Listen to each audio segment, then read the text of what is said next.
Good morning, everybody. Welcome to the show. We're about to start on WCPT Radio, Chicago's Progressive Talk. 773-763-9278 is the number. And you can call in to show that way, or you can join us in the chat room. Like and share the show around as we get started. It's just us this morning. Johnny Million is off and gallivanting. So at some point, he's going to return next week. But in the interim, just the two of us. Uh-oh. Do I have to turn these on? Add a channel. There we go. We're live. Excellent. I have come here to chew bubblegum and kick ass. And I'm all out of bubblegum. Live exclusively for WCPT in Chicago, standing up and speaking out, here's Hal Sparks. Well, it's hard to pick. Whoops. I'm hearing myself reading back. It's my fault. Don't worry. It's not the fault. Oh, yes. Okay, good. It is coming from Chicago. There we go. I thought it was me, and then I got all panicked, and I'm fine. There's very few things that sum up these press briefings that the president has been having every day. And if you've been following along, I've been live streaming them on my YouTube channel and real-time, fact-checking / mocking them. Both, I think, the Lord's work currently, a necessary part of our daily endeavor while we're all locked down in this. And I don't know if there's... I seek to find a better example, of precisely how crazy what the president has been saying in these is. And few, I think, qualify as much as this clip. This is him addressing. Good morning, everybody in the chat room. This is him addressing antibiotics and their value against the coronavirus. Brilliant enemy. They develop drugs like the antibiotics. You see it. Antibiotics used to solve every problem. Now one of the biggest problems the world has is the germ has gotten so brilliant that the antibiotic can't keep up with it. And they're constantly trying to come up with a new. People go to a hospital and they go for a heart operation. That's no problem, but they end up dying from problems. You know the problems I'm talking about. There's a whole genius to it. We're fighting, not only is it hidden, but it's very smart, okay? It's invisible, and it's hidden, but it's very smart. And you see that in a case like Denver. But, I think we're doing well, and they're on Denver. By the way, that was him addressing a question about an outbreak in elder care facilities. And I, honest to God, there's so much to unpack there. The fact that he doesn't understand that septicemia and the related bacterial infections that happen in hospitals are not viral, that antibiotics do not treat viruses, that he somehow thinks that by playing up the intellect of this virus and making it seem like it's super genius versus stable genius, that somehow that's going to straighten everything, that's going to make him look better in this fight. Now, I have been live streaming this every day as it goes on, and they usually do it about 2 o'clock Pacific time. And yesterday, because it was Good Friday, he did it earlier. Now, in that gathering, he went on to talk about it's Good Friday, so everybody be nice. And that's what the meaning of Good Friday is sort of, I guess, being nicer than usual. Although it wasn't exactly the day that people were nicest to, I don't know, Jesus, I suppose. Thank you, Natalie. And I appreciate your support.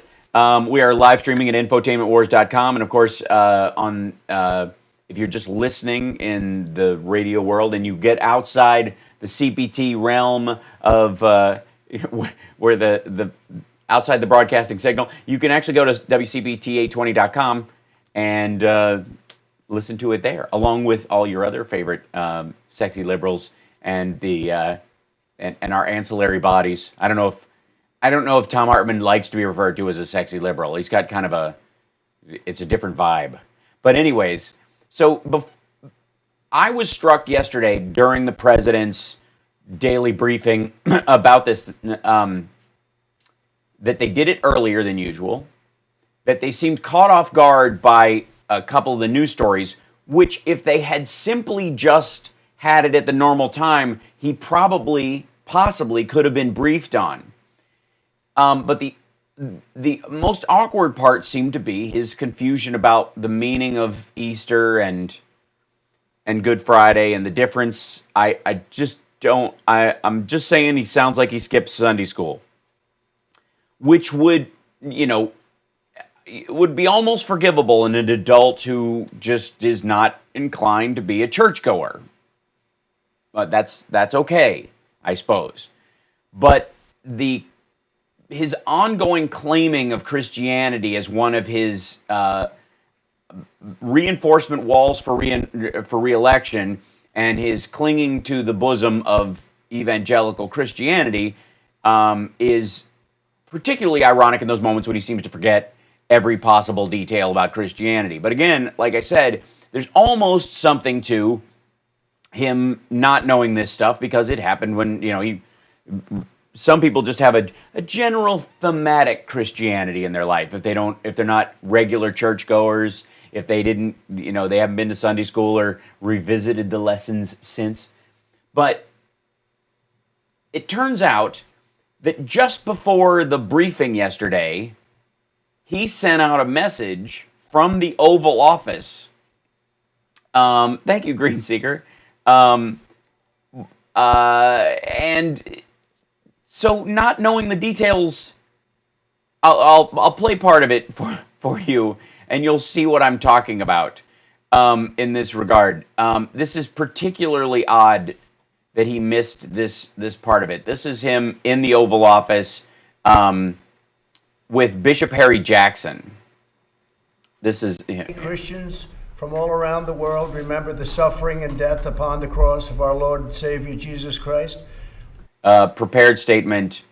I don't know that Trump regularly refers to or would refer to Jesus as our Lord and Savior, Jesus Christ. That is straight up. As a baptized Christian when I was 11 years old, this is the language that comes from going to church a lot.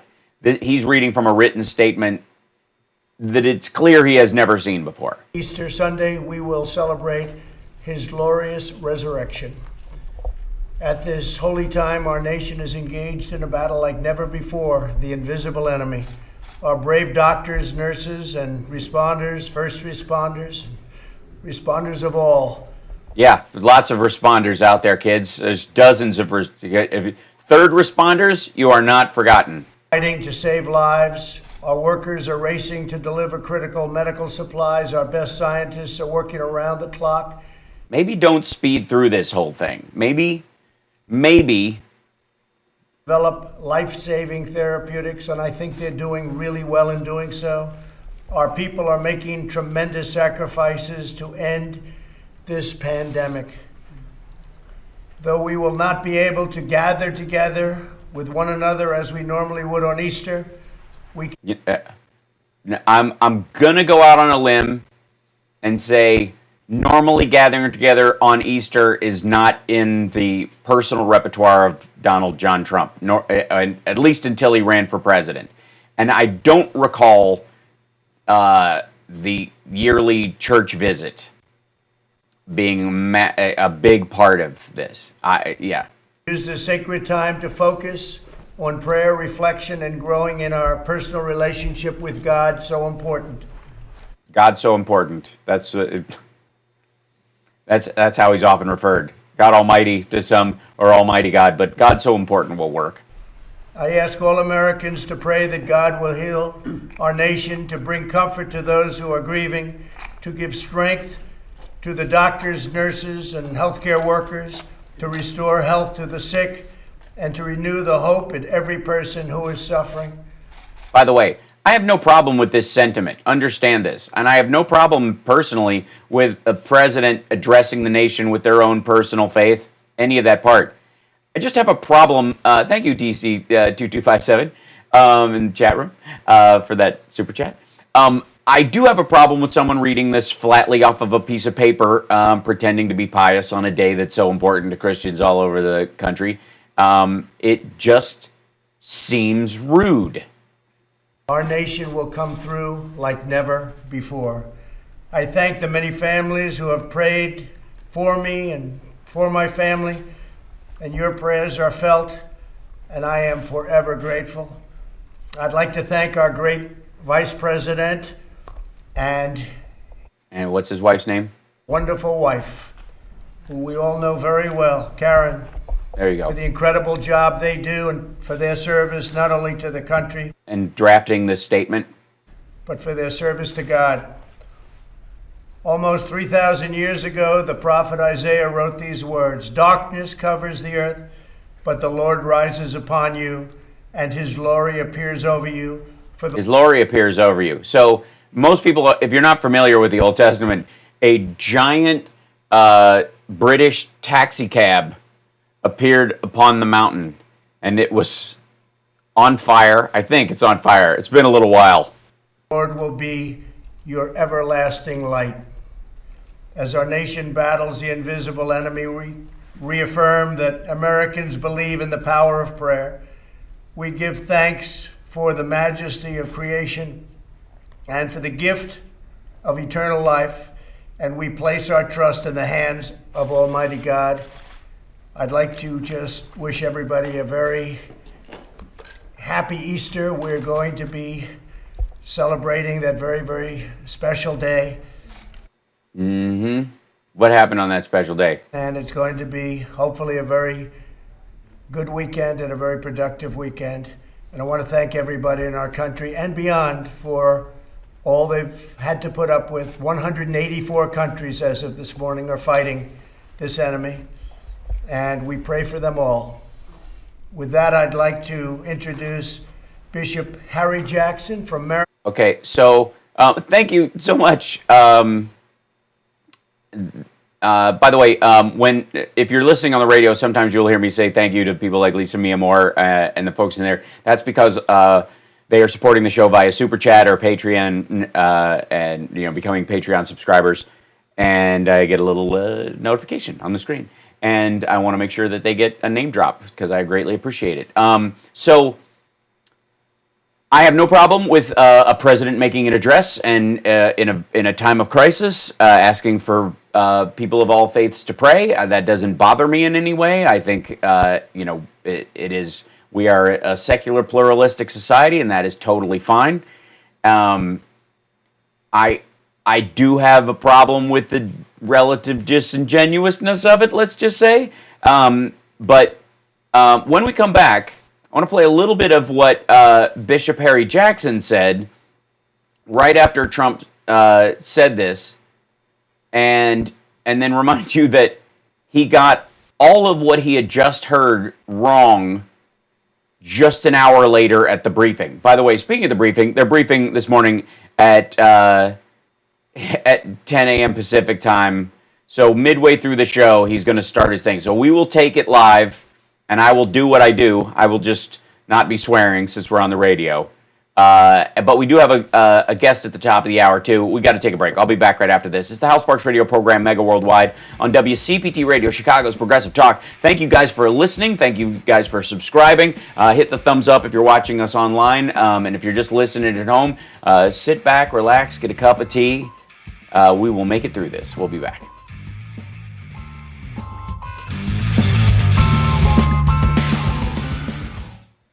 Yeah, whoops. So chat room, they're doing the briefing allegedly at 10 a.m. my time, midway through the show, because I go 9 to 11 here.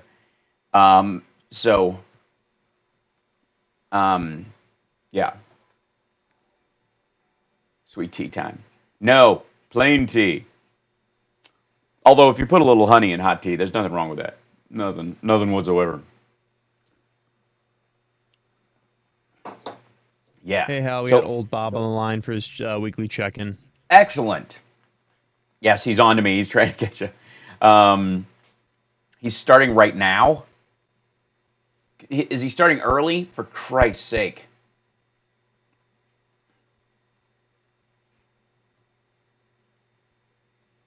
Ridiculous. They're scheduled for... I had a... Oh, God.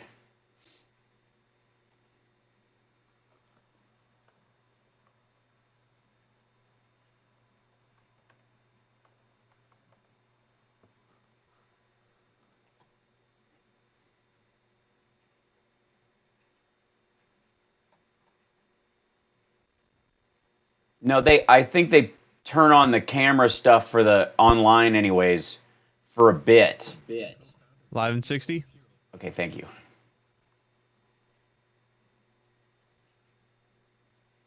Yeah. They scheduled it for 10 a.m. my time. Something must have happened. No, I think he just wants to get in early and then they're going to sneak him off so that he can... He's trying to eat... Trudeau's streaming live right now. He's trying to eat into everybody else's time. We'll figure it out. Ridiculous.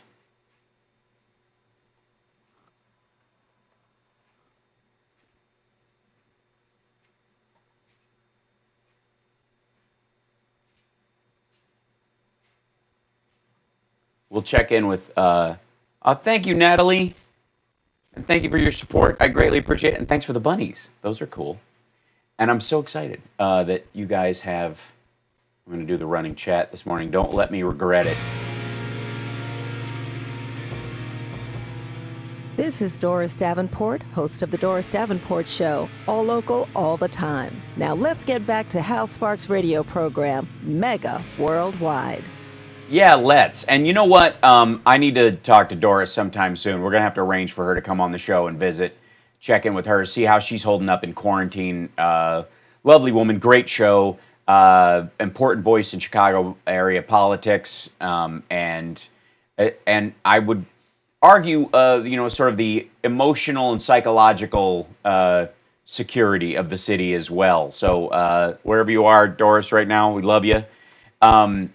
That said, old Bob is on the line, and we want to check in with him because I have to say there are periods during the week where I'm like, I hope old Bob is doing well. Old Bob, are you there? Hey. There he is. It's me. Hooray. It's your Uncle Magoo.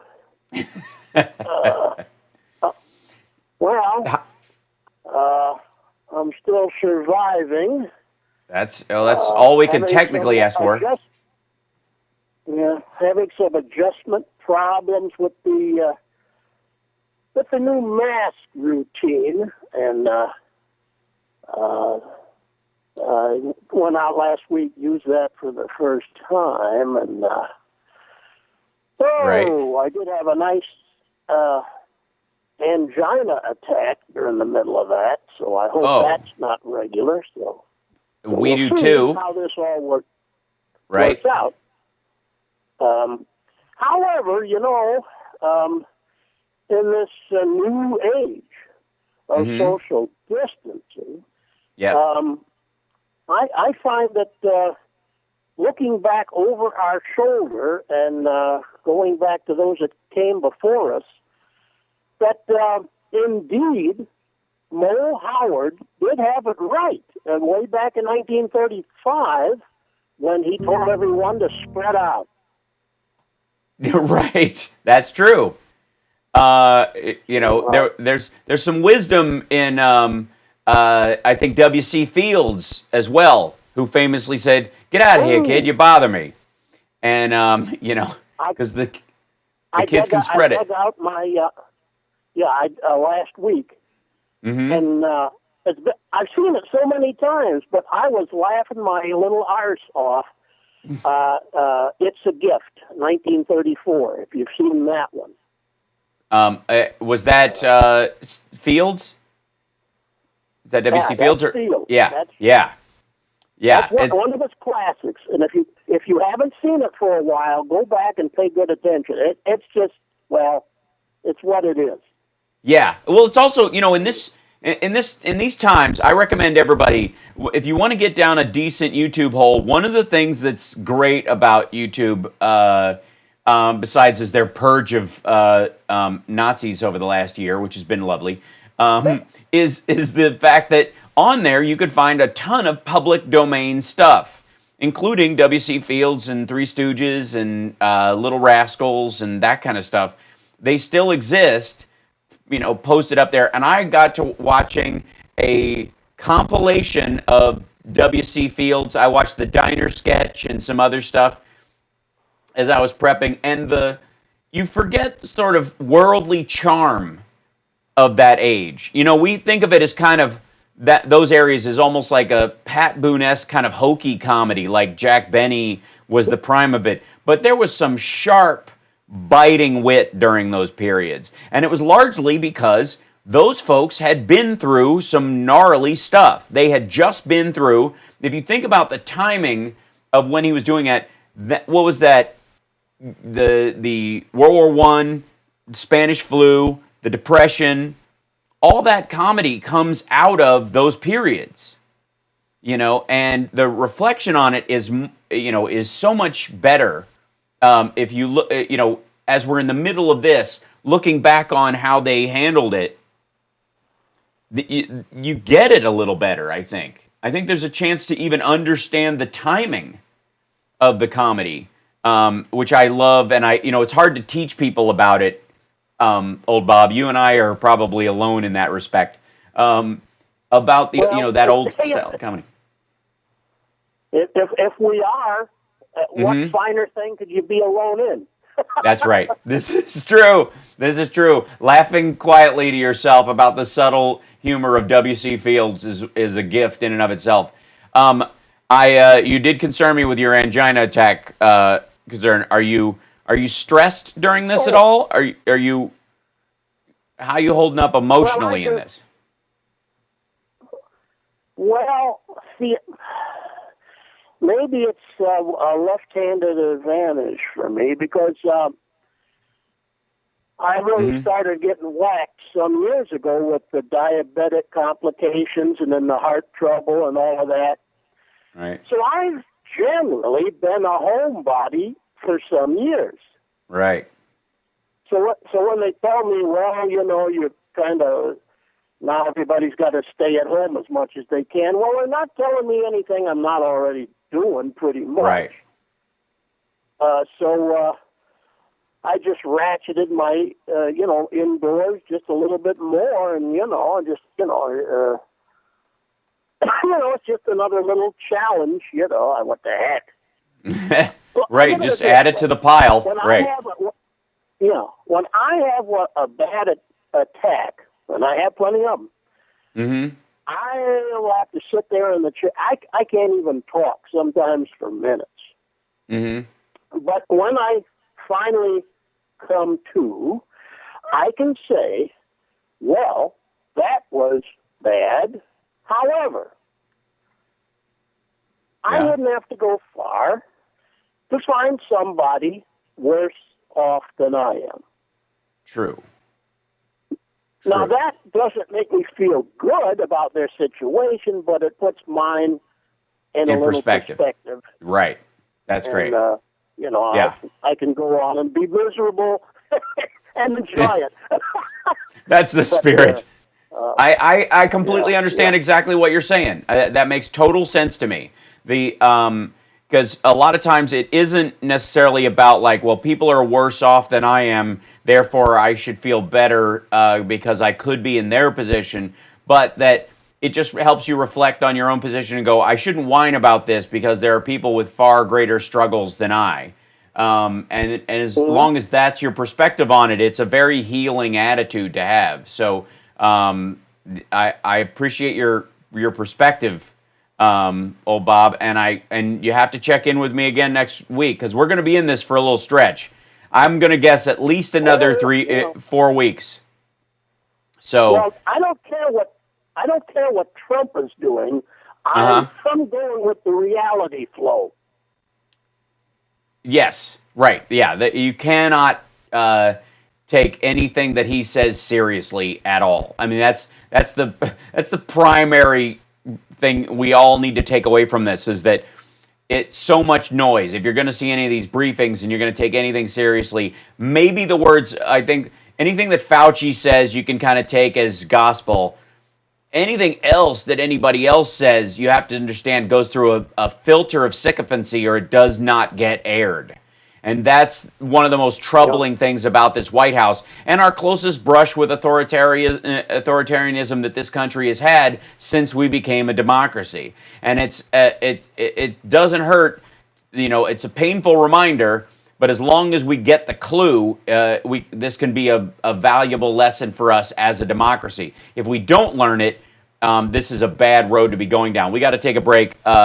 Thanks for checking in, old Bob. I'm glad you're okay. Next angina attack, just remember, I'm pulling for you. Just have that thought run through your head. And I look forward to talking to you again, brother. So we'll talk hopefully next week. Call me back. We got to take a break. We'll be back right after this. It's the House Sports Radio program, Mega Worldwide on WCPT Radio, Chicago's Progressive Talk. Thanks, Bob. See, I do not see the live stream of the thing. Normally it comes up in my timer, but it's not today. And I don't know why. And it's, yeah. Do you guys see it? Yeah. So I haven't seen it in there. I do not call Jack Benny hokey. I can call him hokey. I mean, there's a kind of innocent sweetness to his comedy, is my point. Thank you, Rebecca, by the way, for the pear character. And I missed, where is it? And Sarah Donahue, while I was talking to old Bob, thank you for the super hearts. Illinois will not have any large gatherings through next summer. Get ready for this. Yeah, I have a feeling they will start easing up. Thank you, Hal Vickery. From Cody the Semi-Beagle, who's glad to be home after his out-of-yard adventure. Oh, did he break free? Goodness. Why isn't Trump sick? Because he's the president and they surround him with people who have been tested. They've got a quick test in the White House now. They're going to be doing that for everybody he comes in contact with, and that's why all these CEOs are all coming to visit him. It's weird because they somehow don't seem to grasp that this is a disease that you can get to, if you don't have it today, you can get it tomorrow. It's the most peculiar aspect of this thing. They seem completely blind to that. But Hal, I'm holding you to joining the Steph Head Zoom happy hour at some point. I insist, Natalie, we will do that for sure. So, Hal, do you like Trump? No. Not by any stretch of the imagination.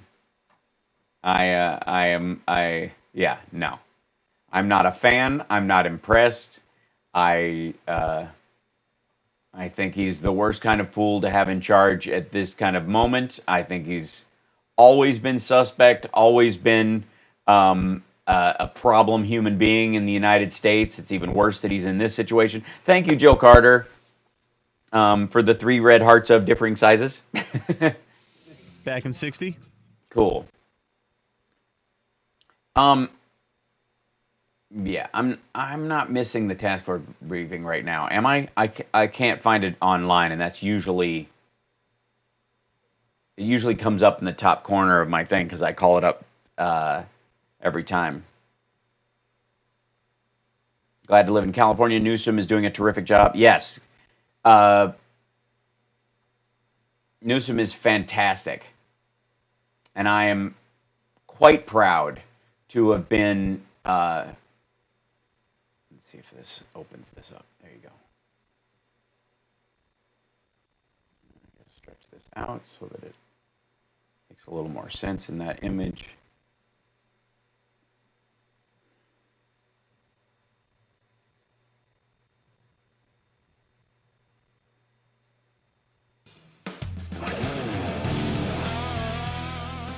Now let's get back with Hal Sparks' radio program, Mega Worldwide.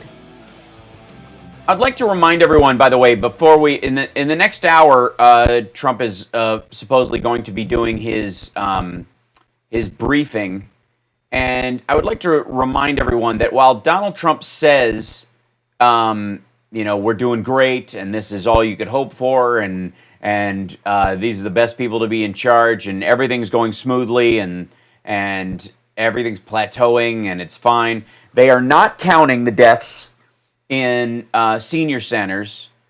They are not counting the deaths that happen at home that go untested. I believe, and I think this will be quite obvious to a lot of people, that people who die from coronavirus at home, who die of heart failure, which is essentially how it's going to kill them when they die at home, are not going to be autopsied and tested post-mortem to see if it was COVID related. And if it is, those numbers will not be added to the number. So this idea that somehow we're skating through this. Meanwhile, the number of red state counties that are spiking in their cases, and there is an integration of society that happens in the South that is the pride of the South. We talk about this a lot. I grew up in Kentucky. I have relatives in Tennessee. I have friends. One of my best friends, Rob, he grew up in Alabama. You wave at people in other cars as they go by. You know your neighbors, even though they're a mile and a half away. You gather together at church in groups. There is more physical gathering in small towns than there is in big cities. The isolation of the big city and the community of small rural towns is, in effect, the biggest descriptive difference between those two lifestyles, urban and rural. It is easier in many ways for people in an urban setting to retreat into their domicile and order Postmates and Instacart food out to their place, because a corner market or a grocery store that's a mile and a half away is more available to them than if you live out in the woods. I grew up in Peeks Mill, Kentucky. One road, 46 people. When I moved out, 45. And we had a general store and a little white Christian church in every sense of the word. And that little church was where we gathered every weekend. And the general store was probably the second biggest regular gathering besides school that happened in town. And everyone, over the course of 3 days, came in contact with everyone else in that small town, in Peeks Mill and Owenton, which was nearby as well. These little towns, everyone in town comes in contact with either a surface that everyone else has touched in the last 3 days without being cleaned, or in fact another human being. And if someone is ill, the habit is to bring food and support to that person. And it is a lovely aspect of rural life. It is something that deserves respect in some ways. In many ways, but in some ways it's harder for some people to grasp. Thank you, Benny Loco. I appreciate that. So it's also something that I think people in an urban setting don't quite get. If you live in a city or in a suburb outside a city, retreating into your house or your apartment, if you have one, is much easier than it is in the woods and in the sticks of the country. And because of that, contagion has a much easier time spreading, ironically, through rural sparse communities than it does through urban centers, once the urban centers have been made aware of the contagion. Especially in the case where those rural areas have been listening to the president and he has been lying to them about the threat for 60 days as it ramped up and moved through the cities, or moved through the country. So this is an ongoing concern. Thank you, Tom. And I missed somebody else. Hold on one second. Roll back through there. Thank you, Brad, so much for the sticker of the fist bump. While we are hearing kind of a rosy picture from the White House, we have if you pay attention to the actual news and the actual stories coming out of not through the bottleneck of disinfo that the White House hopes it will be. Because make no mistake, the president's daily briefing that he's doing is a way of heading off the real news. Because without his kind of odd gibberish flapping about his version of reality, eating up a part of the news cycle, what the default storyline for all news in the country, both cable and local, will be the death toll, what the doctors, nurses, and first responders are having to deal with in terms of shortages of PPE and ventilators and rooms, the shock that's hitting certain emergency rooms and ICUs across the major urban centers that is now rolling into the rural centers, which traditionally have even fewer available beds, even fewer, because if you look at New York City post 9/11 or even post the first World Trade Center bombing, and even preparations around, that happened during the Cold War,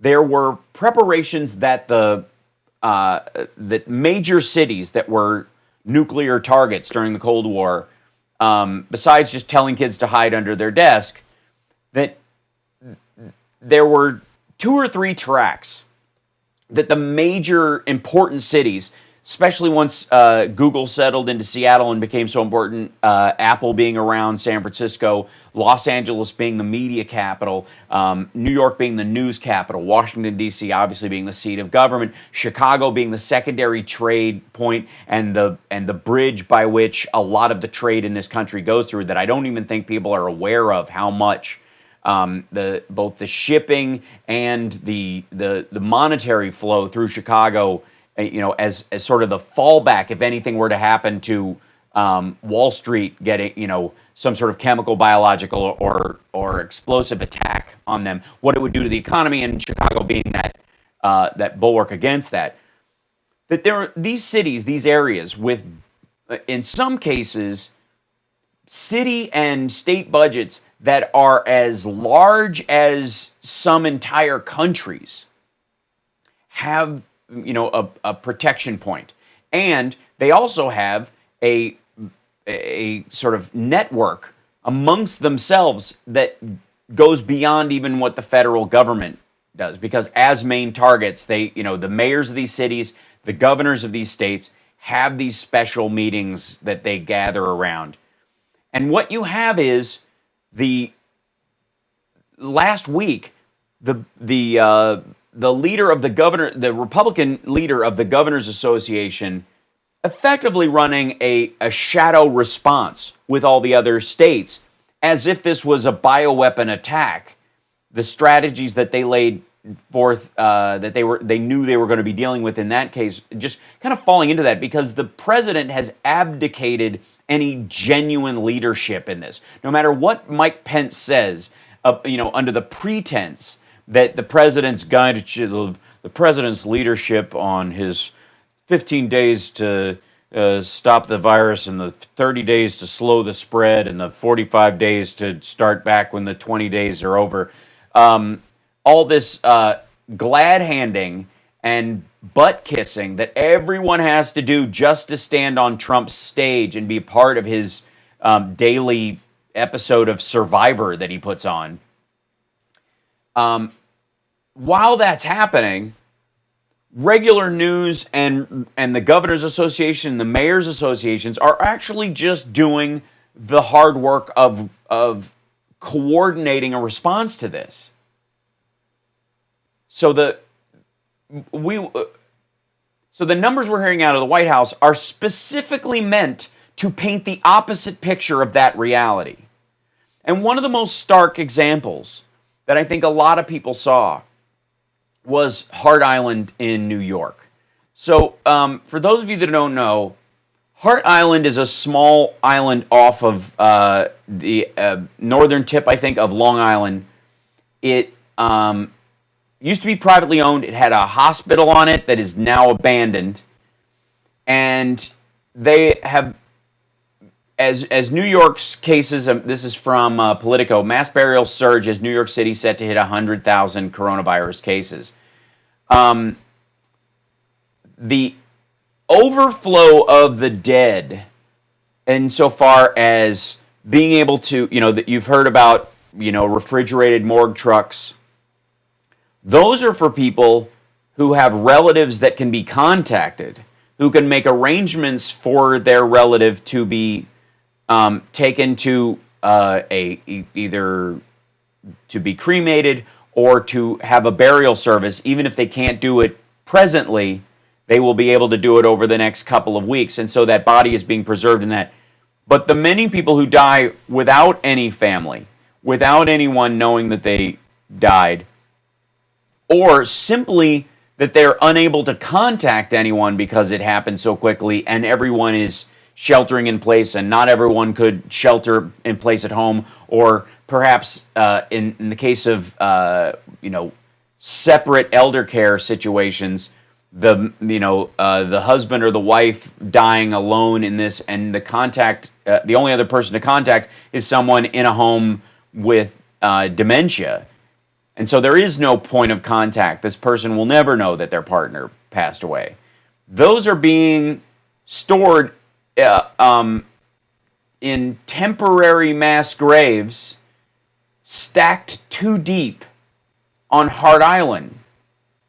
New York, the number of burials at New York's Hart Island, a sprawling public cemetery holding the remains of unclaimed dead, has increased fivefold as the death toll from the coronavirus continues to rise in the city. With the pandemic claiming at least 5,065 lives in New York by Friday, overwhelmed mortuaries have moved unclaimed bodies, many that had been held for more than a month, from people who died of other causes to the island in order to make space for coronavirus casualties.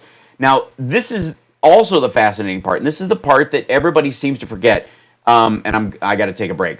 When we come back, I want to address this, because what seems to be left out of everyone's conversation in the coronavirus death toll and the aspect of coronavirus that we are dealing with is all the other reasons that people die. All the other reasons people need to be put on a ventilator or receive oxygen that they will not be able to get once those resources get tapped out.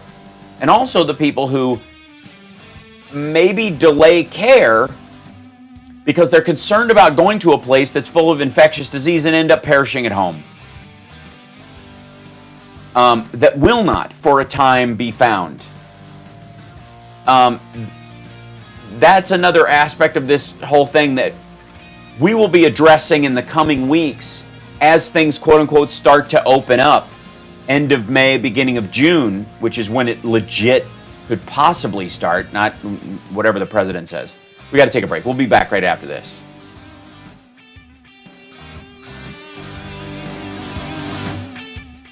CVS Pharmacy. I just don't know why that seems to be the hardest thing for people to grasp about this, is when the resources are not available. Why did it go away all of a sudden? I don't understand how sometimes. I'm going to go to here though. You guys, and I don't know if some of you that aren't here every Saturday have noticed you can now have you got your actual picture there. Look at that. And the chat being on the window does not actually collapse the feed. I just don't want you to think I've been slacking in my time off.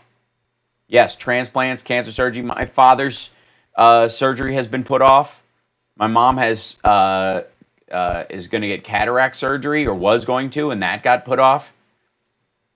She's having real trouble seeing out of her right eye currently, and that's going to have to wait.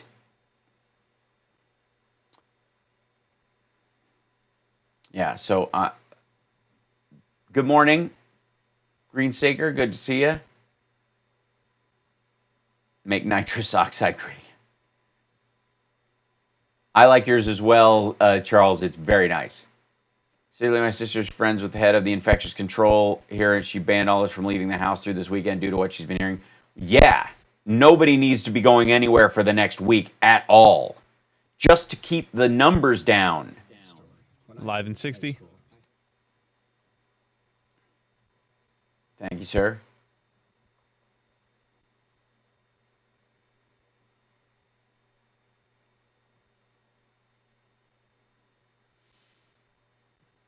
I mean, look, yeah,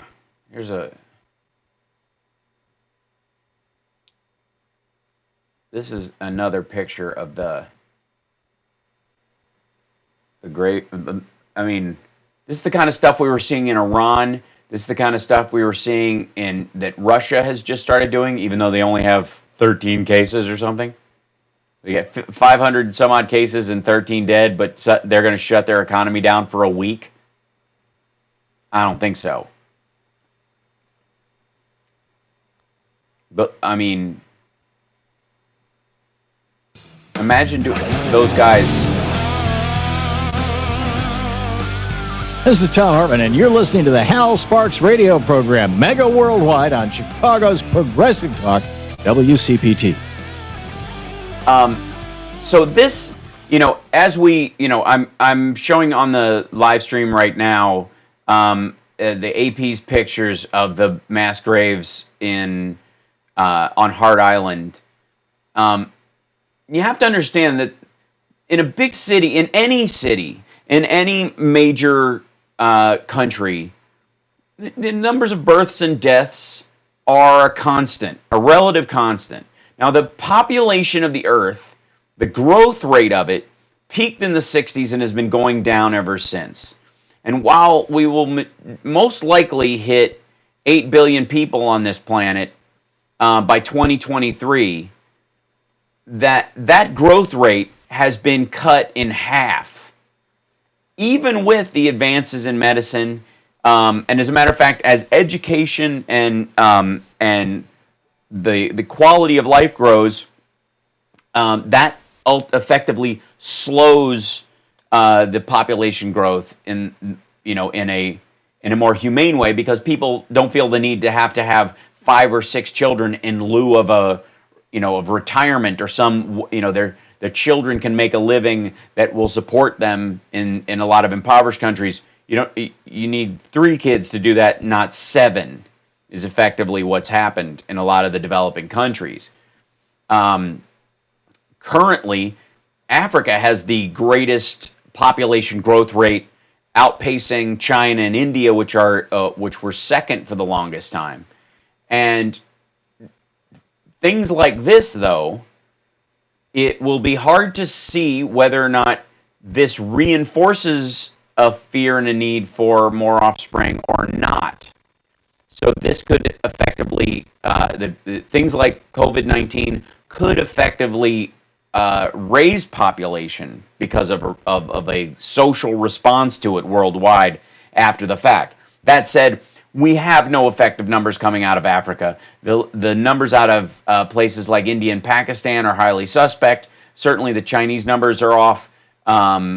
So there is no way, if you look at the numbers that are coming out of a bunch of different countries, as far as the standard way of counting, especially without testing. In this country currently, there are 2 things we need. One is we need a regular PCR test. We need to know who has the virus and is contagious. But we also need an antibody test to see who has had it, since you can have it without having any symptoms. You can be asymptomatic the entire run of it, or you can have such mild symptoms that you may have had something else. I had earlier this year, I had been on a cruise ship last November. I had been on dozens of commercial flights. I have been both to China and working with people from China for the last 6 months. And I had a gnarly cough in end of January, beginning of February. Now, it was a productive cough. It was not a dry cough that is associated with this.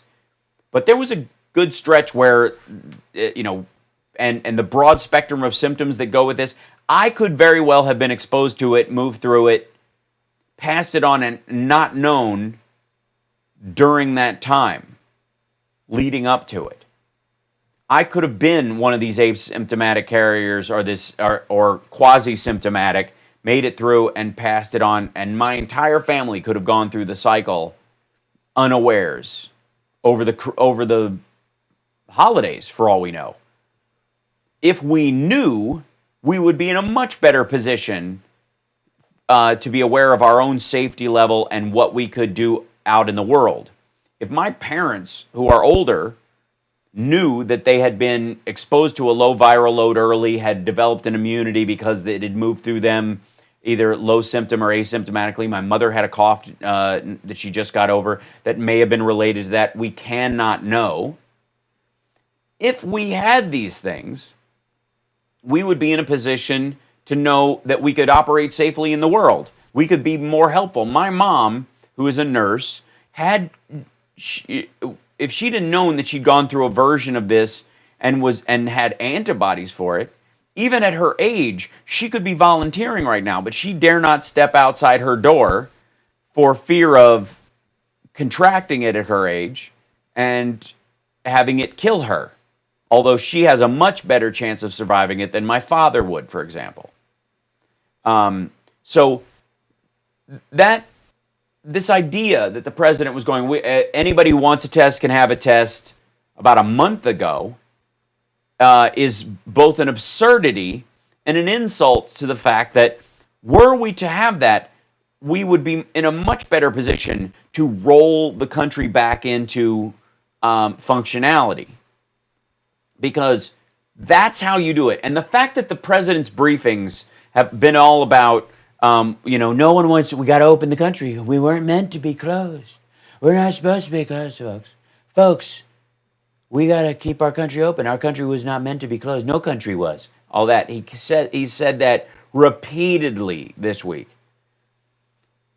If he had the capacity intellectually to understand that the primary way you will be able to, quote unquote, reopen the country is twofold. One, identify people who have been asymptomatic carriers who have passed through the viral window and are now immune to it, who can operate in the world without fear. They can deliver food, they can operate in emergency rooms, and they can in ICUs. They can deliver things if they're sanitation workers. They don't have to fear that disease. They just have to have normal precautions. They're not going to bring that home to their family in the same way. As long as they wash their hands and keep themselves clean, they're not going to be carriers of it, that it will expel it. And if we have a good picture of the number of people who've been through that window, then we can fearlessly allow those people back into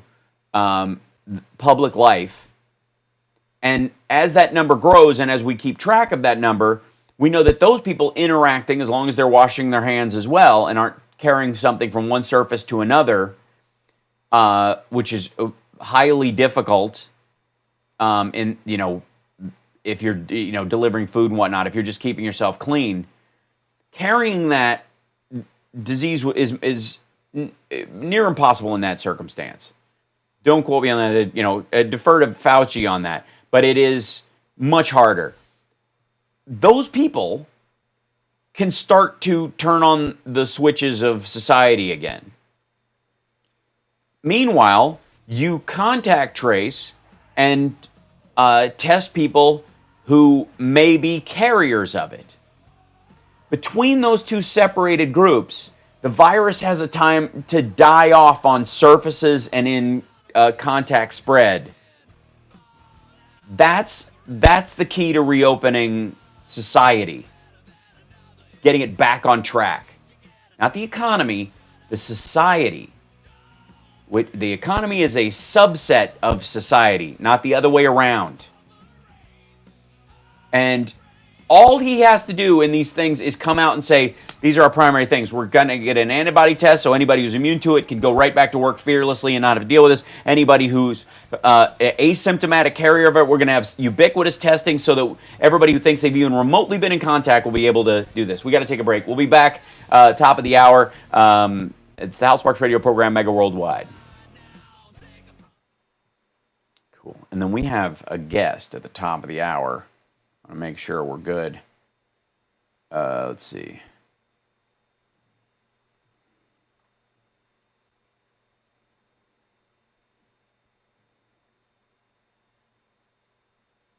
Okay.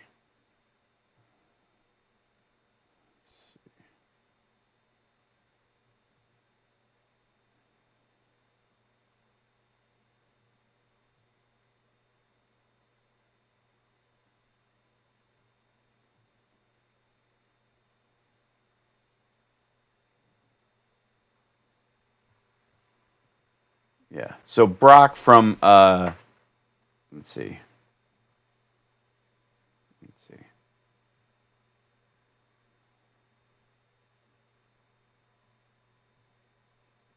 Yeah. So Brock from My Hero Power is going to be on at the top of the hour with us, Devin. I thought that was next week, the 18th. Oh, was it? Okay. Yeah, let me check. Oh, yeah, you're right. You're right. No, you're right. I read straight past it because he was coordinating it. We were going to have him on this week, and then he moved it to the 18th. I was checking that. Okay, cool. We're great then. All right, all good. P.S. I'm going to see if I can find this ridiculousness. Is he... All right. I'm not as poofy today, but that's because I didn't... I washed my hair yesterday, and then I didn't this morning because I was in a hurry, and so it just kind of falls over a couple days, and then I wash it, and it gets big again, and then and I also put stuff on it and just basically like push it down right now. I have no way to style this currently. It's just going to grow and grow and grow, and this part's getting curly, like it's getting that like where it starts to wisp out away, straight up redneck curl. It's good times. Yeah, and then this part's getting long. I gotta like layer it as the mullet starts to grow. You can't just have an out of control mullet. It's just not right. It's just not cricket. Thank you for Uncle Art, and thank you guys for the super chats. I'm trying to be a little better at addressing camera while I do this, and it's and the chat's over here, and the screen that I'm using to play clips is over here. So until I get a producer who will roll stuff and I can do like Steph and just do this with my hand magically, I have to spend a lot of time looking over here, and I don't want to lose what you guys are saying. So if I'm doing this and I'm not looking at you, or if I'm looking at this and I don't look like I'm looking at you, my apologies. Hal, did you fix the gurgling? Was there gurgling? What gurgling?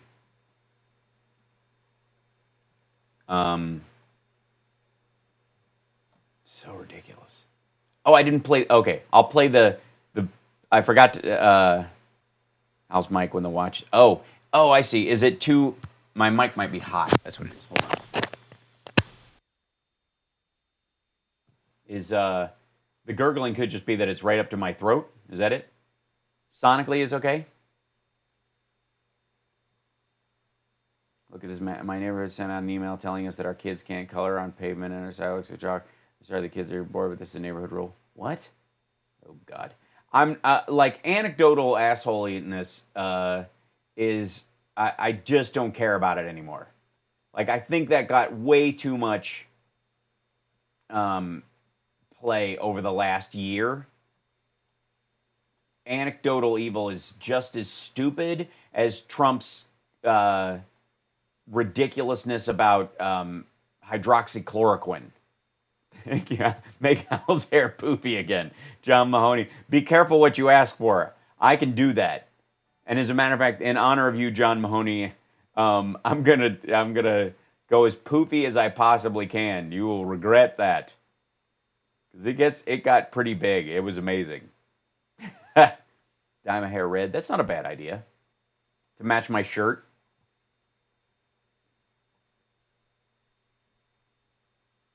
Afro. It doesn't quite afro. It's very wavy. I'm very proud.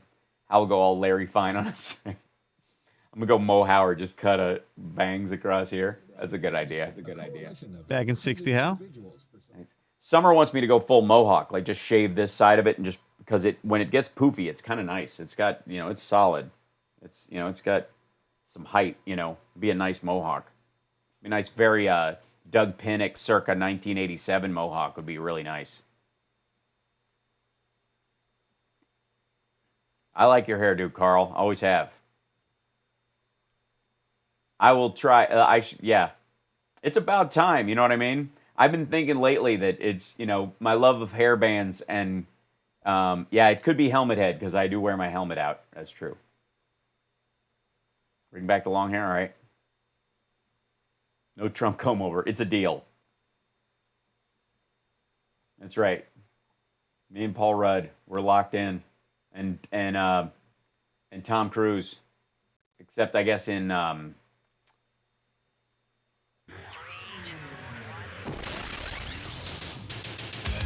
listening to the Hal Sparks radio program, Mega Worldwide. I've had people walk out on me before, but not when I was being so charming. Video streaming at halsparks.com. I don't care for you or for the putrid sludge you're troweling out. Puss-face little pimp stick. True progressive talk. Might be a good time for you guys to give up. So, I realized that I blitzed through on the last hour on the other break after we talked to old Bob. And I often will get on a tear, and sometimes I never get back to where we were because there's just, quite frankly, too much stuff going on. It's too much news. But in the interim, Trump's whole thing about about Easter being so important and all that, and how he referred to it, and I'll have the clip from that from the White House's briefing, where he comes out and explains to us what Good Friday is all about. I had kind of, like I said, forgiven him because, when's the last time he really heard that story? I just, there's a bunch of people who could screw it up after a while. It's like, I don't know, at some point the bunny showed up. And by the way, for fear of getting on another tear, you are aware that Easter is a pagan fertility holiday that was overtaken by Christians as they moved up north through Europe and seized a bunch of pagan holidays. This is the last day you're supposed to get pregnant so you can have a baby just before winter starts. The chocolates, if there's a chemical in chocolate, it makes you feel like you're in love, so you're more apt to have intercourse with someone you're in love with. And the eggs are a fertility symbol. And what do bunnies do? What are we familiar with that bunnies do more often than any other animal? That's where that comes from, okay? So everybody goes, I don't know what does Easter have to do with what does Jesus have to do with it? Okay, this is the usurpation of another holiday. That's what happens. So in Trump talking about Easter, I had kind of gone, well, maybe he's just not familiar with the story. Crucified on Friday, tomb was empty on Sunday. He's risen on Easter Sunday. That's the day that we celebrate the idea that he overcame death. And he was crucified for everybody's sins on Friday, and he arose and ascended on Sunday. That's pretty bare bones. Your color forms, your paint by numbers version of Easter. The president seems to think in some ways that the whole weekend he didn't get the ironic name of Good Friday, let's just say. So he brings in Bishop Harry Jackson, and Bishop Harry Jackson starts telling the story of Easter. Highly respected gentleman who is a member of our faith, and let me guess, he's highly respected, and that we have tremendous respect for. That's where you get the phrase "highly respected" from. Okay, Bishop, please. Thank you, Mr. President. Take it away. First of all, let me say thank you for the job you're doing, you and the Vice President, to protect our nation. And you've included the churches in the relief efforts many churches would have had to close down had it not been for your insightful leadership. So thank you both very much. They are closing down, by the way. It's not, they're integral parts of this, but honest to God, like, if you have a church, you should not be having people gather. Thank you, Bishop. Good Friday, as we prepare to pray, is one of the darkest days in the Christian faith, in that Christ stood in substitution for our sin. But the resurrection... A little uncomfortable moment, by the way, with Trump, where he's sitting there kind of going, so Good Friday, curious name for this. Is our victory, but it parallels with the Passover.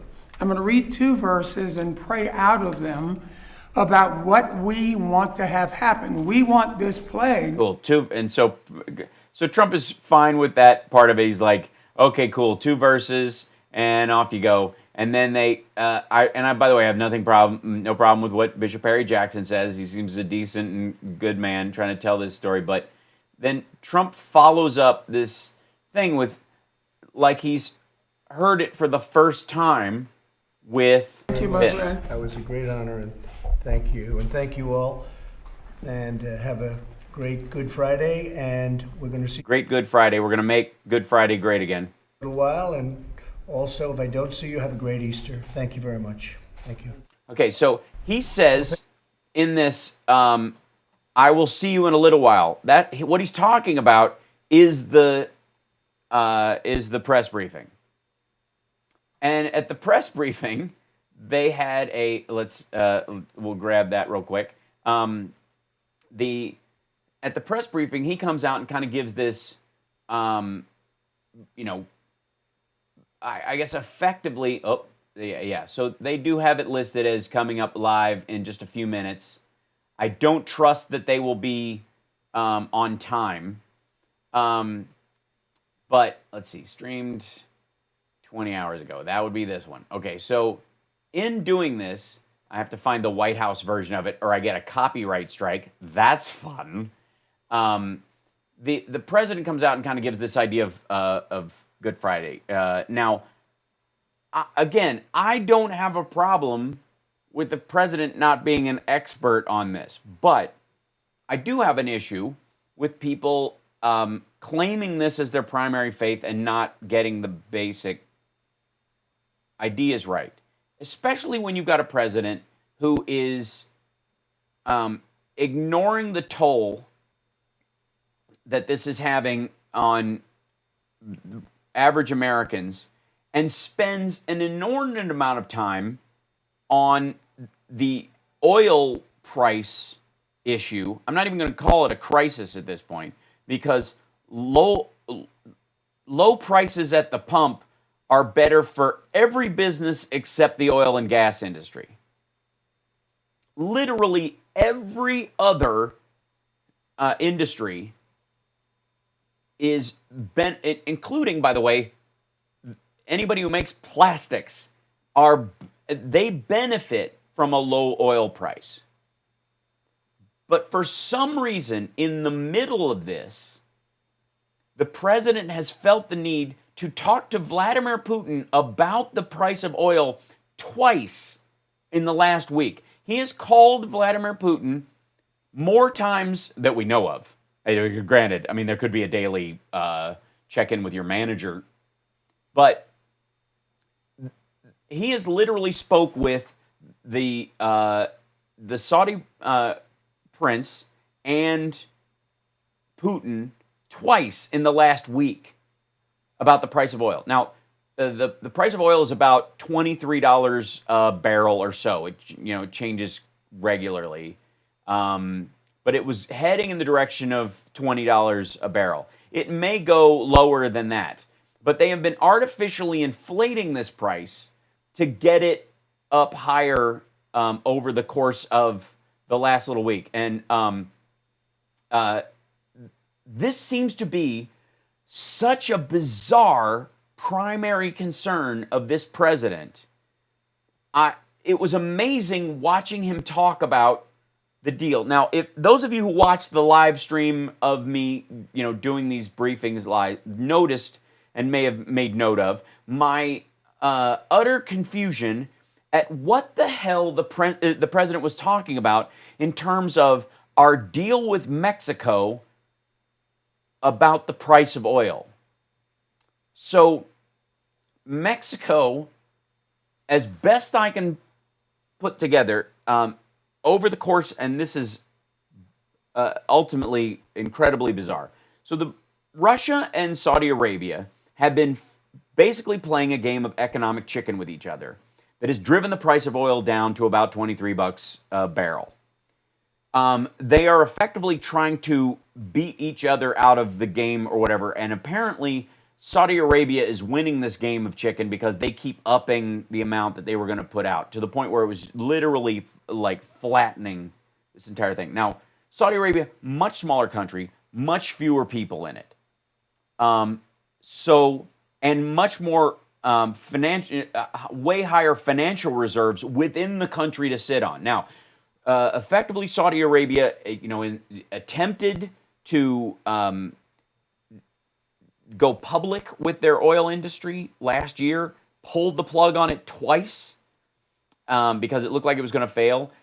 They spent ridiculous, $24 billion on parties to support the prince when he came into power. They have a lot of artificial cash reserves that they are sitting on.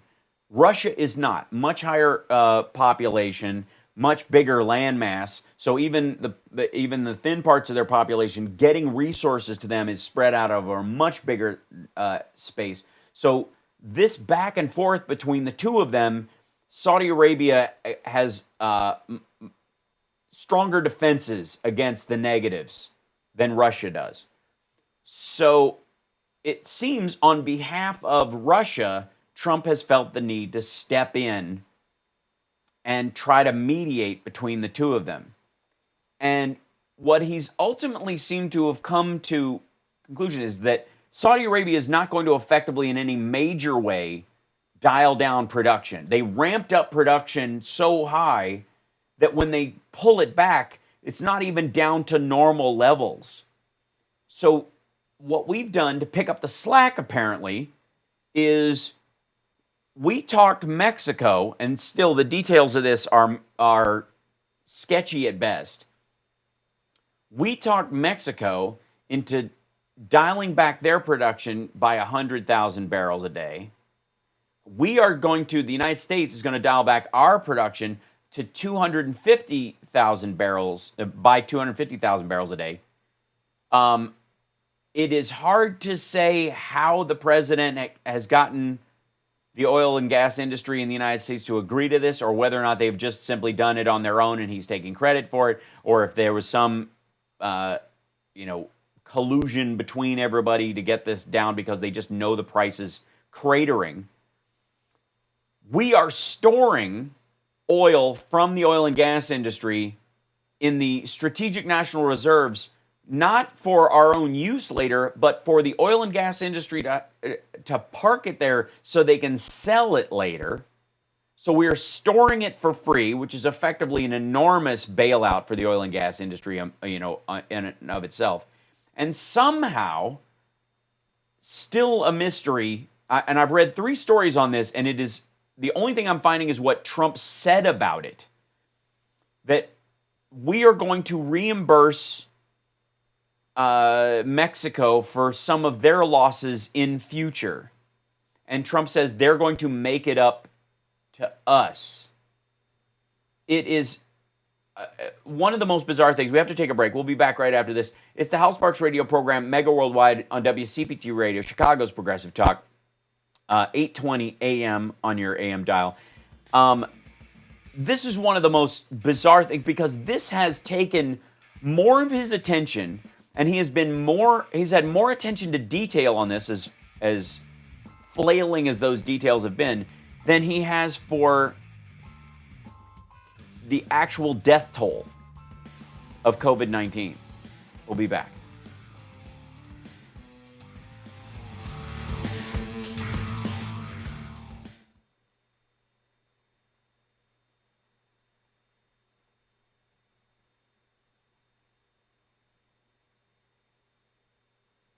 DC Comics were not showing up. They weren't?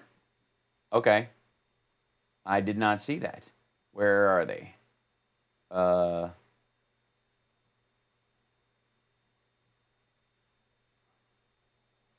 DC 2257. Add that in there if you could. I don't see it in there. So this honestly, yeah. Well, that's how Mexico is going to make it up for us. Is they're going to build part of the wall or something? It's just weird. This is 20 hours ago. Let me see if I can grab the top of this. No time. I have no clue what it's about. As you know, they're prepared to do so. And Mexican soldiers on our border. Mexico, as the expression goes, over the barrel. Yeah. Mexico, triumph and renewal. Oh, this is it. Okay. Families look forward to Easter.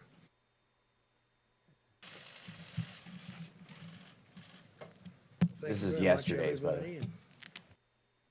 Live in 60. Thank you.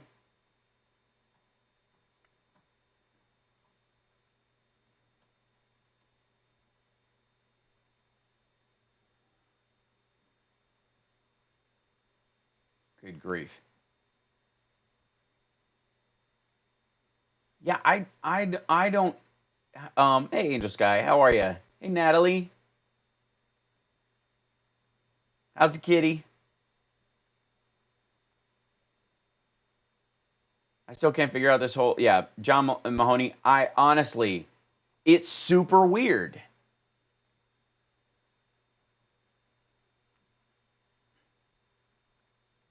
AMLO helps the USA go for here. Yeah. Investigate the air bridge. Governor JB said Trump sends supplies to companies who are gouging states. Should go straight to the states. Yeah, it's that Project Air Bridge is just, or as I call it, Project Farting Eagle. Operation Farting Eagle. This is Ron Calgo. And this is Robbie Earhart. And you're listening to the Hal Sparks radio program, Mega Worldwide. So this is from yesterday. The president's, the task force's daily briefing, which the president seems to come out and just kind of, he reads this bizarrely mechanical statement every time. And this is the beginning part. Okay, he goes from his weird Easter thing, which, by the way, at the time, I did not know he had just sat through that thing with the bishop. The bishop! And this was his takeaway. Again, I don't know who wrote the statement for him. It is increasingly hard to tell. And then he goes into the Mexico oil situation, which, again, here we go. Good afternoon. Today is Good Friday, and this Sunday, millions of Christians celebrate Easter and the resurrection of Jesus Christ. At this holy time, we pray that God will heal the sick and comfort the heartbroken and bless our heroes. As American families look forward to Easter, we're reminded that our story ends not in despair, but in triumph and renewal. Again, I mean, boilerplate, and none of this is, I mean, how difficult is it to at least be mildly inspiring?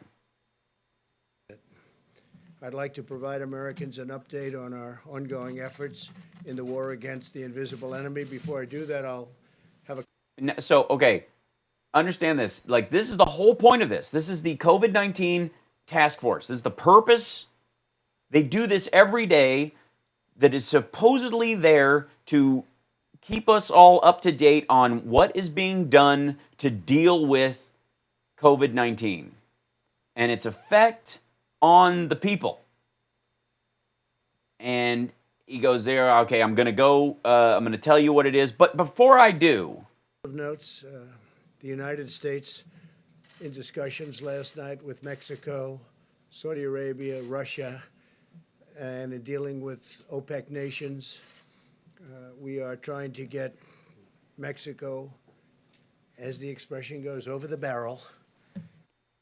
I don't understand what the hell he's trying to make a deal with Mexico where they will lessen their production.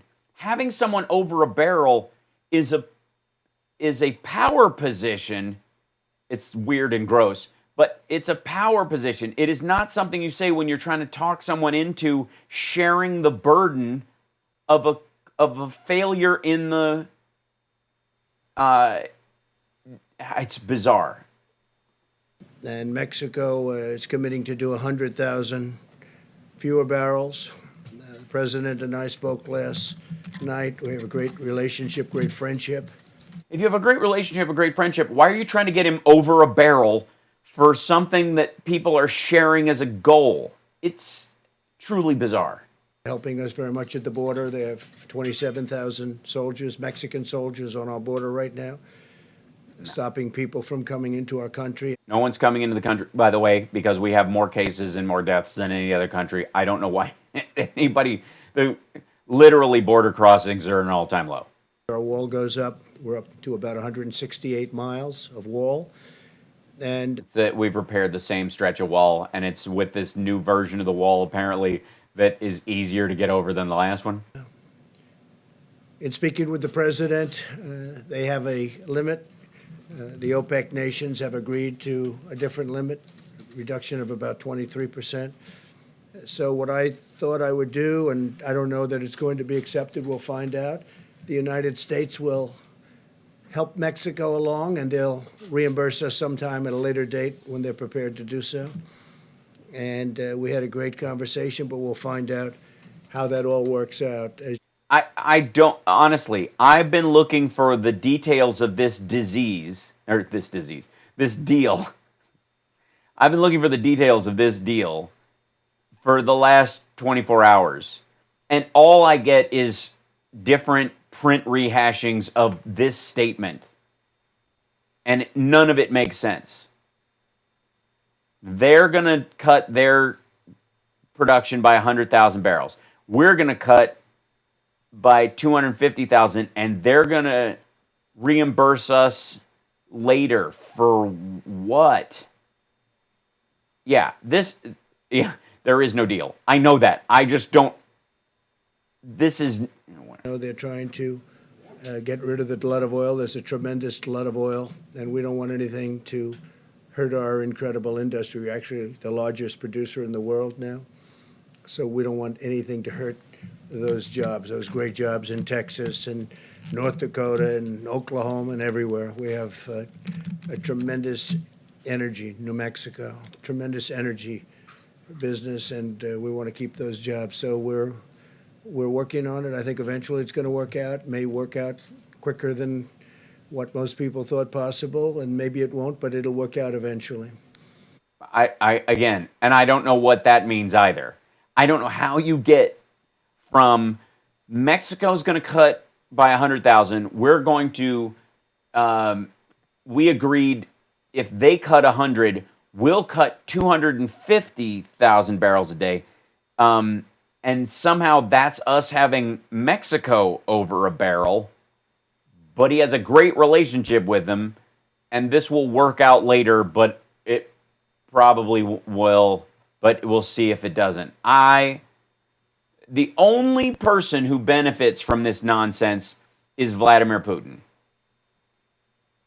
This is the literally, because again, when's the last time you bought a Russian wristwatch or a phone or a washing machine or a refrigerator or a car? Russia's only industry is oil and gas right now to Europe. And if Saudi Arabia cuts the price so low that it's better for the European countries to ship it from the United States than to buy from either one of them, when they've got pipelines going in, this is just nuts. And why the U.S. is a broker between these two entities when we are we're producing an excess for our needs to sell on the open market.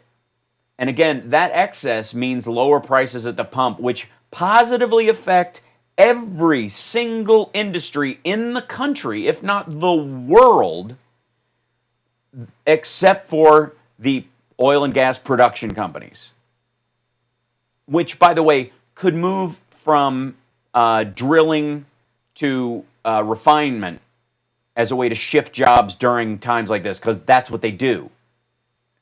But right now, we are socializing the cost. The irony that the right wing has been screaming about Venezuela and the nationalization of the oil being the primary reason why Venezuela is a failed state and all this.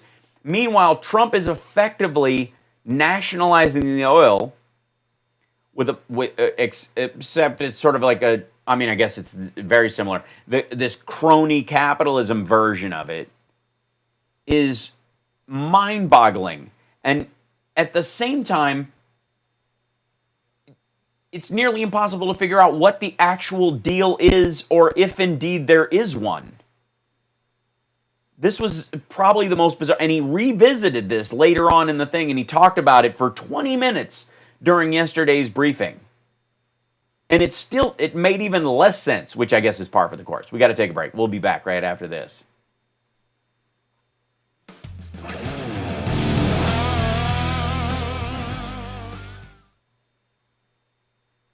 Mexican president told, yeah. Never overthrow the Russian government. Putin would crush anyone trying. This is true. Yeah, this is only to shore up this is to give Russia a bulwark against Saudi Arabia. That's what this is for. It's the only version of this that makes sense. It's just goofy.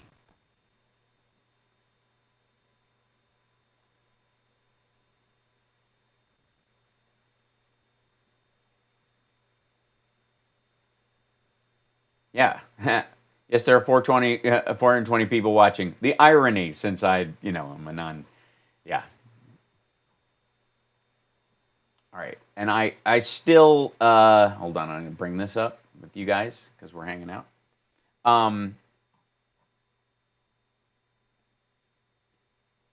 So weird.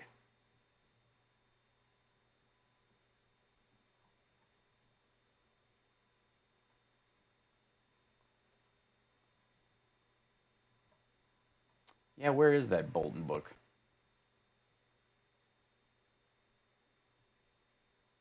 Maybe they pulled it. Maybe it was they announced it and then they unannounced it. That happens.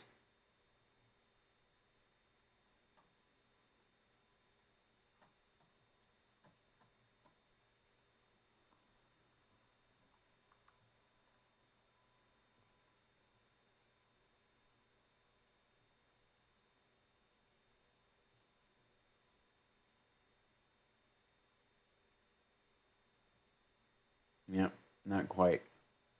Oh, wait. Oh, that's 4/11/17. Good Lord. Were we ever so young?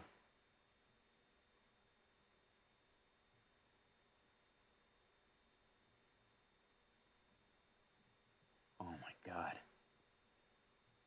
And the Fox response is ridiculous. Hal.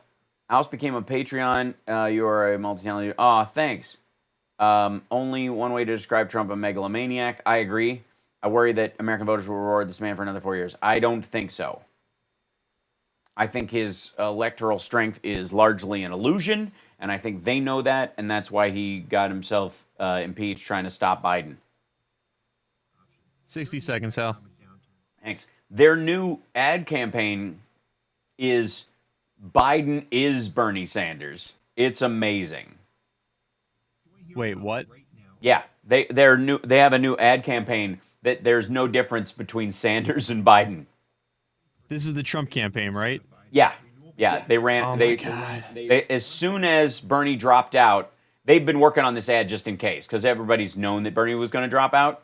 So they've been running this ad. They're the same. The socialist, blah blah blah. Like, it's hilarious. They're both old white dudes who got $1 million.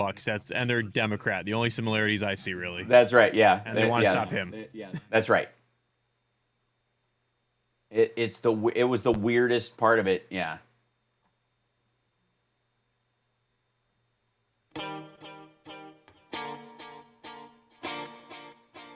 I'm Dick Kay from Back on the Beat, and here is the Mega Worldwide Radio Program with Hal Sparks. So we've been hearing a bunch about what the nature of this disease is, and a couple of weeks ago, one of the scary parts of COVID-19 was that 1 in 1,000 New Yorkers had it.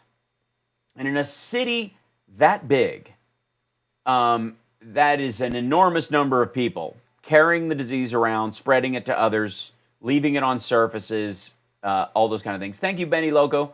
And that was a number that Burks in particular was going, this is a very troubling thing. But we were reassured that as we tested more people, the number would go down, and the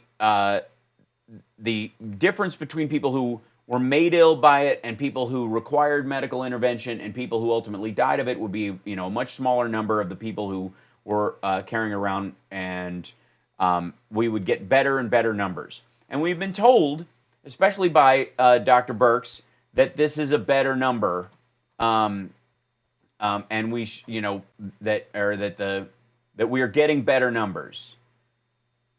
So far, in terms of the numbers that she has given out, we're now looking at New Yorkers having somewhere in the order of between 4 and 7 per thousand.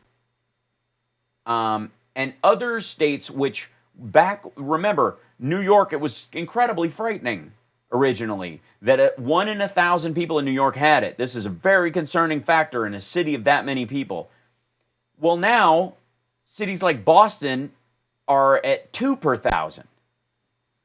All these major metropolitan areas, including Chicago, where there was less of a factor, they did not have this kind of number. And now we are being told by the White House, as they paint this oddly rosy picture every time they come out, that somehow 2 in 1,000, or in some cases 6 in 1,000 in other cities is great. And it would make sense if it was a city of 1,000 and you knew who those 4 or 7 people were, right? If you're talking about very tiny rural communities of under 1,000 people, and you go, we don't even chart like that. We have 2 out of 500, so that's 4 out of 1,000 if you're using the by 1,000 number. That would help us figure out, the volume of people. That's a much smaller number and much more easy to isolate, even if you're guessing, because you can talk to nearly everyone in that space. But we're not talking about cities that small. We're talking about Nashville, Tennessee, and Atlanta, Georgia, and Miami, and Boston, and Chicago. Enormous cities. Now, again, those bigger cities, people can isolate more frequently. This is from The Hill, a story called that's titled "Why the White House is Highlighting Virus Positive Rates," meaning people who test positive and have it. A key metric is cropping up more and more at the coronavirus task force briefings. White House response coordinator Deborah Birx on Wednesday and Thursday highlighted what she called the positive rate of coronavirus tests, a figure that helps measure the severity of the outbreak in different parts of the country. Why is this measure important?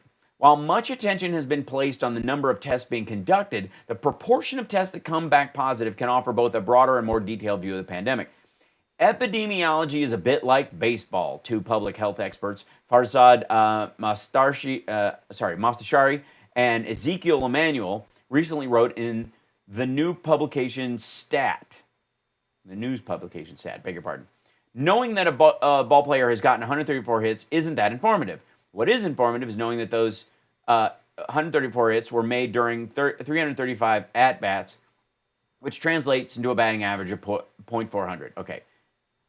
Knowing how the percentage of positive tests is changing can help determine the course of the outbreak, she wrote. Birx Use the measure Wednesday along with the number of new cases per day to contrast the severity of the outbreak in two of the biggest U.S. cities. New York had a positivity rate of more than 40%. 40% of the 11,000 new cases, with 11,000 new cases a day. So 40% of the people tested were positive. In contrast, LA, which along with much of the West Coast is seen as a relative success story, had a positivity rate of just 9% and 800 new cases. And so this really gives us some idea what it takes, Burke said, pointing to Los Angeles. They have been continuously mitigating. Right. So California and Washington State, from very early on, took this very seriously, jumped on it with both feet, used every resource that they had available. California on its own, Gavin Newsom, we salute you, has come up with, has ordered 200 million masks a week on their own. The White House is saying, oh, we got 500 million masks coming our way. They're apparently counting the masks that California is getting on its own in the U.S. numbers so that they can look like they can take credit for the masks that California on its own, knowing full well the governor, the federal government is not doing its part, picked up the slack on their own and solved the problem. Statewide stay-at-home order, constant pressure from public officials to stay at home, wash your hands, cough into your elbow, only essential workers going out, weeks of only go to the store once, only send one person, all these details, stuff that, Mike Pence is constantly saying the president is specifically calling for, which were in CDC guidelines, in the pandemic response team's booklet that they left behind. California and Washington State especially have been on top of this from the very beginning. And their testing rates are higher and their positive rates are lower because it works. Mitigation is being functional. The West Coast is way ahead of the White House on this. And thank you, Tom, for the super chat. I appreciate that. And thank you. So Burks comes up every day going, it's great that we're getting this. She said areas at risk of becoming the next epicenter had positivity rates between those of New York and Los Angeles, effectively serving as a warning sign. New Orleans had a positivity rate of 28%, followed by Detroit at 26% and Chicago at 18%. The metric can also be read as an indicator that the country is not doing enough testing. We are what, 6 paragraphs in, and that they get to that sentence. The metric can also be read as an indicator that the country is not doing enough testing. Let me be abundantly clear. The country is not doing enough testing. There is no other way to put this. And the fact that New York, which is stampeding through testing to deal with the fact that they are going to have to, they're trying to play catch up with this, because in an international city like New York, and most of the cases, it turns out, came from Europe that ended up in New York City. Most of the West Coast cases came from Asia. As New York has tried to catch up with this, they are testing at a much higher level, and they are getting, and they're targeting their tests because they have a limited number of tests. Hal Vickery in our chat is saying 7,883 tests per 1 million of population. It's pitiful. And the idea that we could somehow go, oh, look at that, we're getting such a high positivity rate in New York because we're doing such great testing, we should be getting a much higher negative rate. What we want is an enormous negative rate, and letting people know that they're negative and to stay that way. And that the people who are positive get a very distinct message saying, stay home, self-quarantine for 14 days. If you need medical help, that will be provided to you. But if you can ride this out at home and keep your surfaces clean and don't spread it to anybody else, isolate it from your family. Everybody in your family should take a 14-day quarantine along with it to see if they start showing symptoms. If they don't during that period of time, that 14 days, when they start having symptoms, even minor ones, that could be an indication that they themselves need to be tested as well. Households need to be tested. If a person in a house tests positive, everyone else in that house should be tested. We're not doing that right now. If we had an enormous amount of negatives, we would know that we were testing enough. This high number of testing positive, Birx seems to think repeatedly that this is beneficial. It is not. We need an antibody test that lets us know that someone has gotten through this infection and come out the other side of it and can freely move in society without getting reinfected.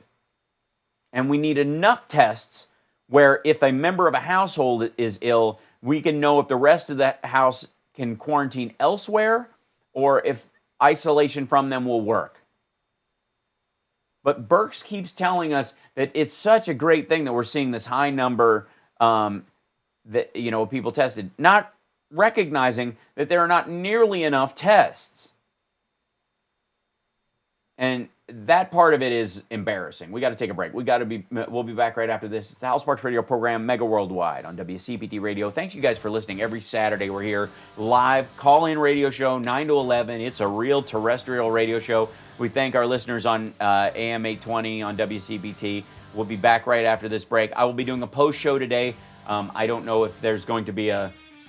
We will find out if and when there will be a. I will live stream the task force daily briefing, but if they have one, I'll be there.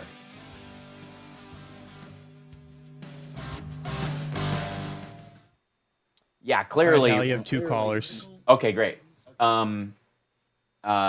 Yeah, Wes, clearly, if three-room apartment with 14 people in it, that's clearly, yeah. They say the cupboards were bare, as they say, over a barrel. Like I just think he liked the word barrel and has no idea what that phrase means. It was so odd. We got him over a barrel. Yeah, are they troll callers, do we think, Devin?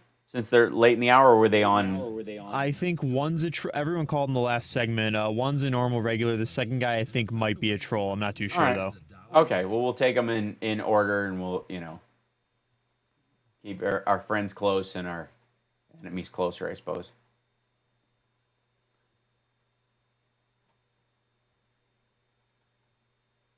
Let's see. Time, task, force.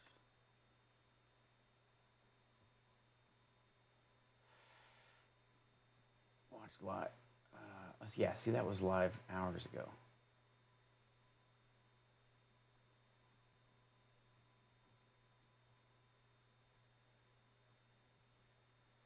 Let's see. I'm trying to look up, and you guys might help me find it if I can't find it on my own. Let's see. Back in 60. Thank you.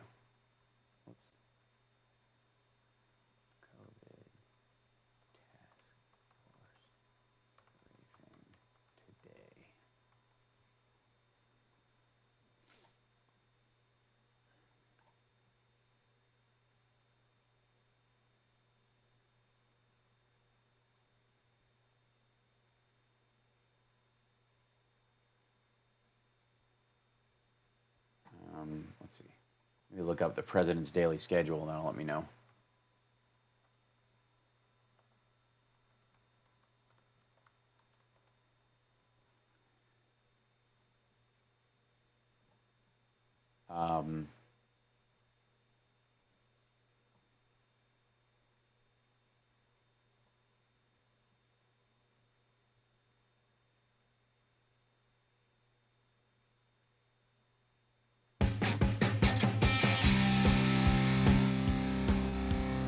Welcome back to the Hal Sparks radio program, Mega Worldwide.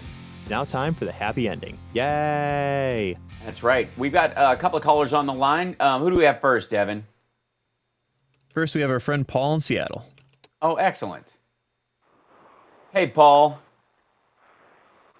Hi, Hal. How are you? How you holding up in this, first of all? You fine. doing good? Yeah.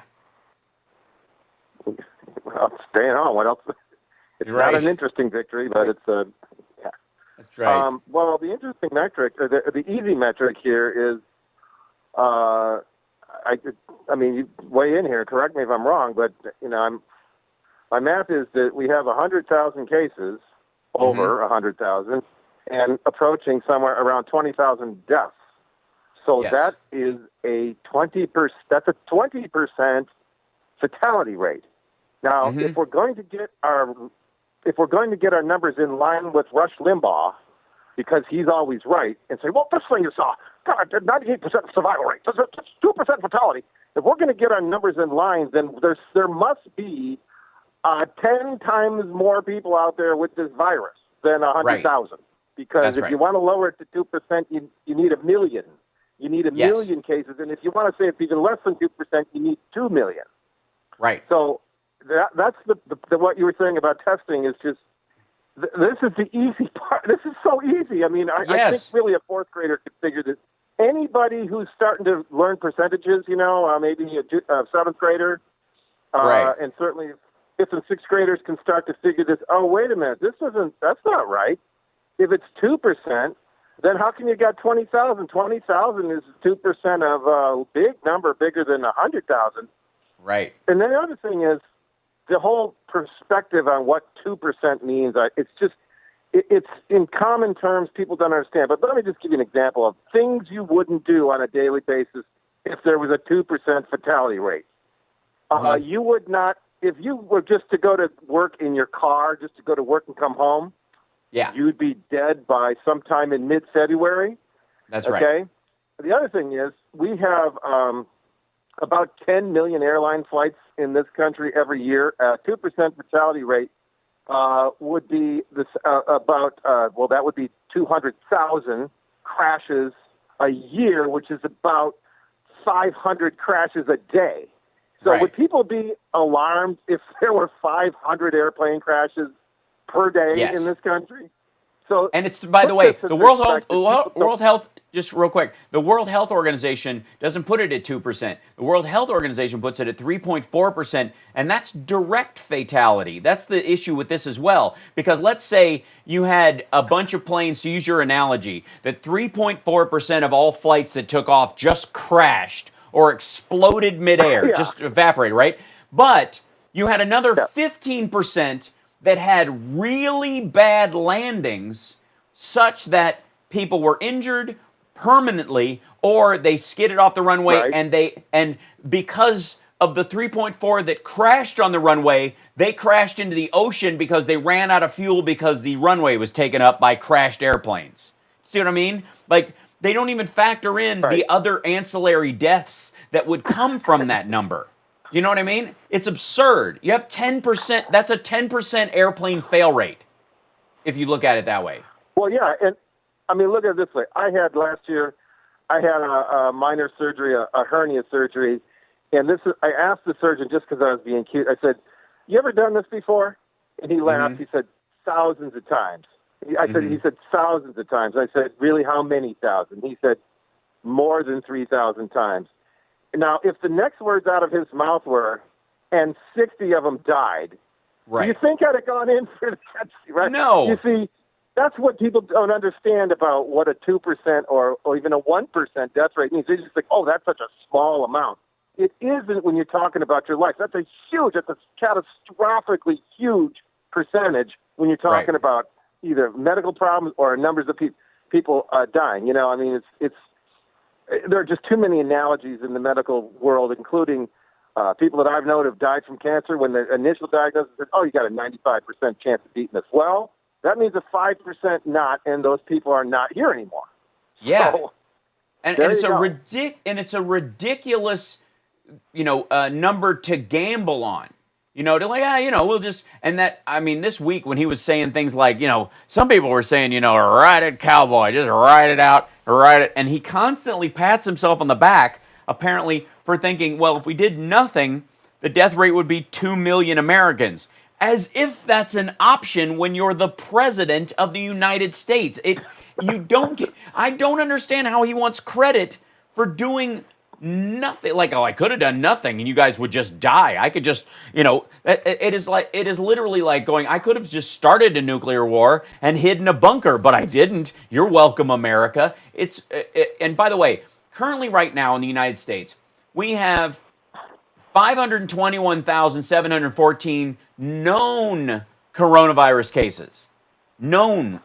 And we're not testing anywhere near how many. We're testing 100,000 people a day who, by the way, can catch it the next day and need to be retested. We have more medical personnel than that in the entire country. We should be testing them every day when they go to work for their own safety. When they, it's absurd. We have 20,064 deaths this morning. 783 in New York alone, just from last night. Yeah. From last night to this morning. Yeah, go ahead. Yeah, I want to ask you, Cal. Can I ask you two things? Yeah. Well, the first thing about reopening the country is, as far as I heard that Singapore, who was one of the best in getting this under control, they reopened because they thought they had won the war, and I think they closed down after one day. I don't know if that's just something I heard. It was a 3-day rolling start. They were starting to open things up again, and they started to see a spike again in contagion, not in deaths, but they immediately started seeing people catching it because they were tracking it. They were doing testing to see, like, okay, we're going to ease things up, but we're going to have a lot of testing. And as soon as they did that, they saw a spike in positive rates, and they were like, no, too early, shut it back down. And they know 2 weeks after that opening, that window, people are going to be dead. Right. I want to ask you this question. Yeah. Before we run out of time, the story that I cannot get updates on, heard it on Steph's show. She interviewed a congressman that said that California, the West Coast states, I think with Illinois, New York, all banded together to buy some PPE stuff. Yes. And did FEMA confiscate and impound this stuff? Can you expound on that? I can't get any more in the story. Tell me more about it. The only direct story that I found was Massachusetts, that they intervened in supplies that were going to Massachusetts and effectively seized them. One of the things that the federal government is doing is getting them overseas. And these things that are supposed to ship to the states, they're basically buying them off the dock there. And so these enormous amounts of PPE, and it's not just stuff that's going to the states. They're not just buying it from the United States. So if you have the story is effectively that there's these enormous pallets of this stuff, and they're going to be shipped out of these countries that make them: India, China, Indonesia, Vietnam, Thailand, places that are making a lot of this PPE. And they've sold them to California, for example. California made this deal to buy 200 million N95 masks, right? So what the federal government isn't doing, they're not seizing them at Long Beach, right? They're not driving down there with trucks and driving people away and doing it in plain view of the American press. What they're doing is sending this, Operation Farting Eagle, this airplane thing, air bridge over there, and picking up that stuff. When they say they're talking about, from all the corners of the earth, which I was like, you mean the four corners of the earth? Oh my God. They're sending them over to these places and effectively buying them off the dock before they go to other countries, ours included. So they're not just stealing them from California and New York and Illinois and Washington State, who are buying their own stuff because they have the economy and the ability to buy this stuff. They are stealing them from Italy and Germany and Switzerland, which has a spike in cases as well. These companies are, these countries are making deals to do this, and our, the federal government, through Jared Kushner, is buying this stuff off the dock. Basically, it's crony capital. They're tipping the dude. They're going, you know what? How much did they pay you for that? We'll double it, and we're going to take it off your hands. And then they ship and they buy it. They send a third of it to the states. They seized ventilators that were going to Massachusetts, 500 of them, 300 of them, and then they sent 100 from the stockpile of questionable quality, and said Massachusetts wasn't grateful enough. It's madness. But that's what that story was about. That they're not seizing them at our docks. That's why you can't hear stories about it. They're doing it in Thailand and China. Thanks so much for calling. We're at the end of the show. See you guys in the post show. Stick around for Dick K if you're listening to WCPT.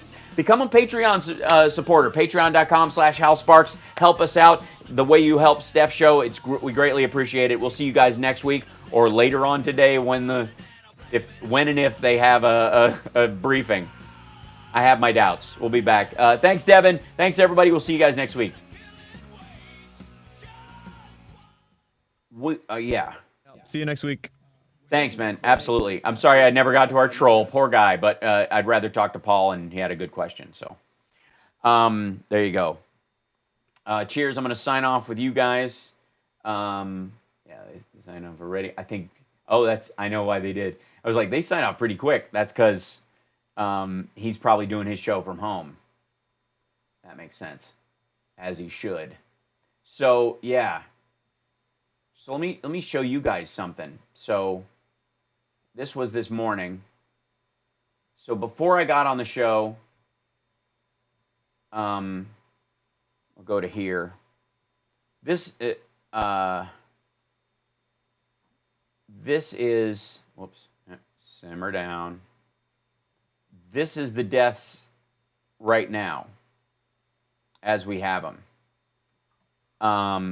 And this was, whoops, sorry, let me bring this up. And then this was, let's see if I can find it, Google Chrome, there we go. This was it earlier this morning when I first got, literally I got up, was setting up the show, looking at the numbers. That's what it was when I started the show this morning as far as the registered number of this. And then while on the air, we go to this number. And look at the jump in deaths versus the jump in recovered. We have 13 some odd hundred dead in the jump and 500 recovered. And a jump in 20,000 new cases. And that's still not the ones that are, we're still under testing. It's that part of it is just bonkers. By the way, was sound okay with you guys today? Just curious. I'm trying out a new approach. This is a constant experiment to get the quality of the audio up. Yeah. So I went to the White House's site and to the press site, and according to them, there is the president's, according to today, let's see, the public schedule for today.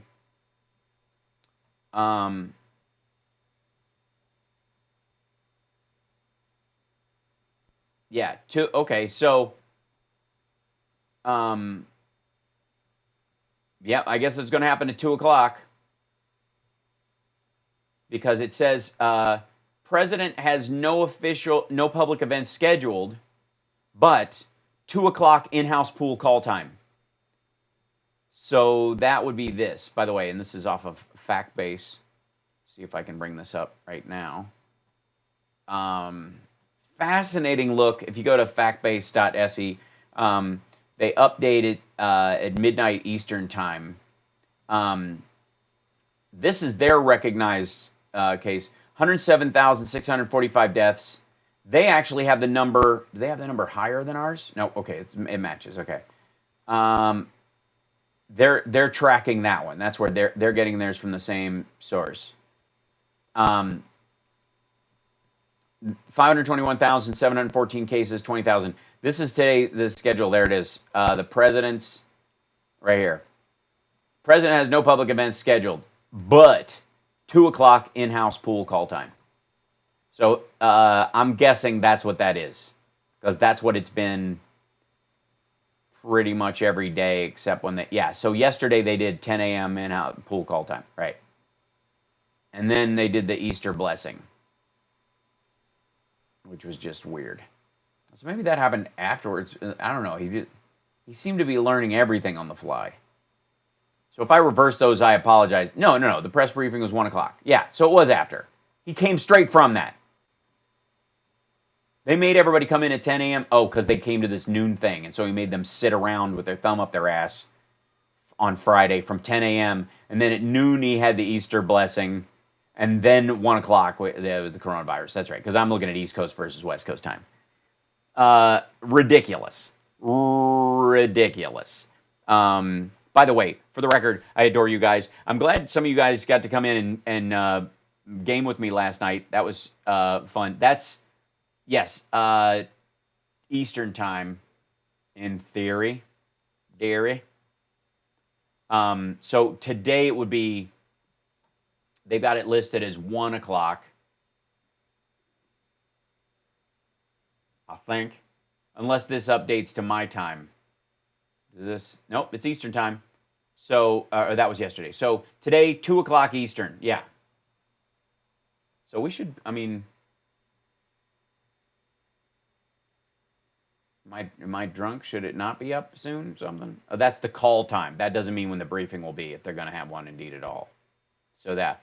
When we're doing our Patreon Zoom, that I'm on the fence about on Zoom, actually. That's my problem with it. Oh, Zaitian. Bye-bye in Chinese.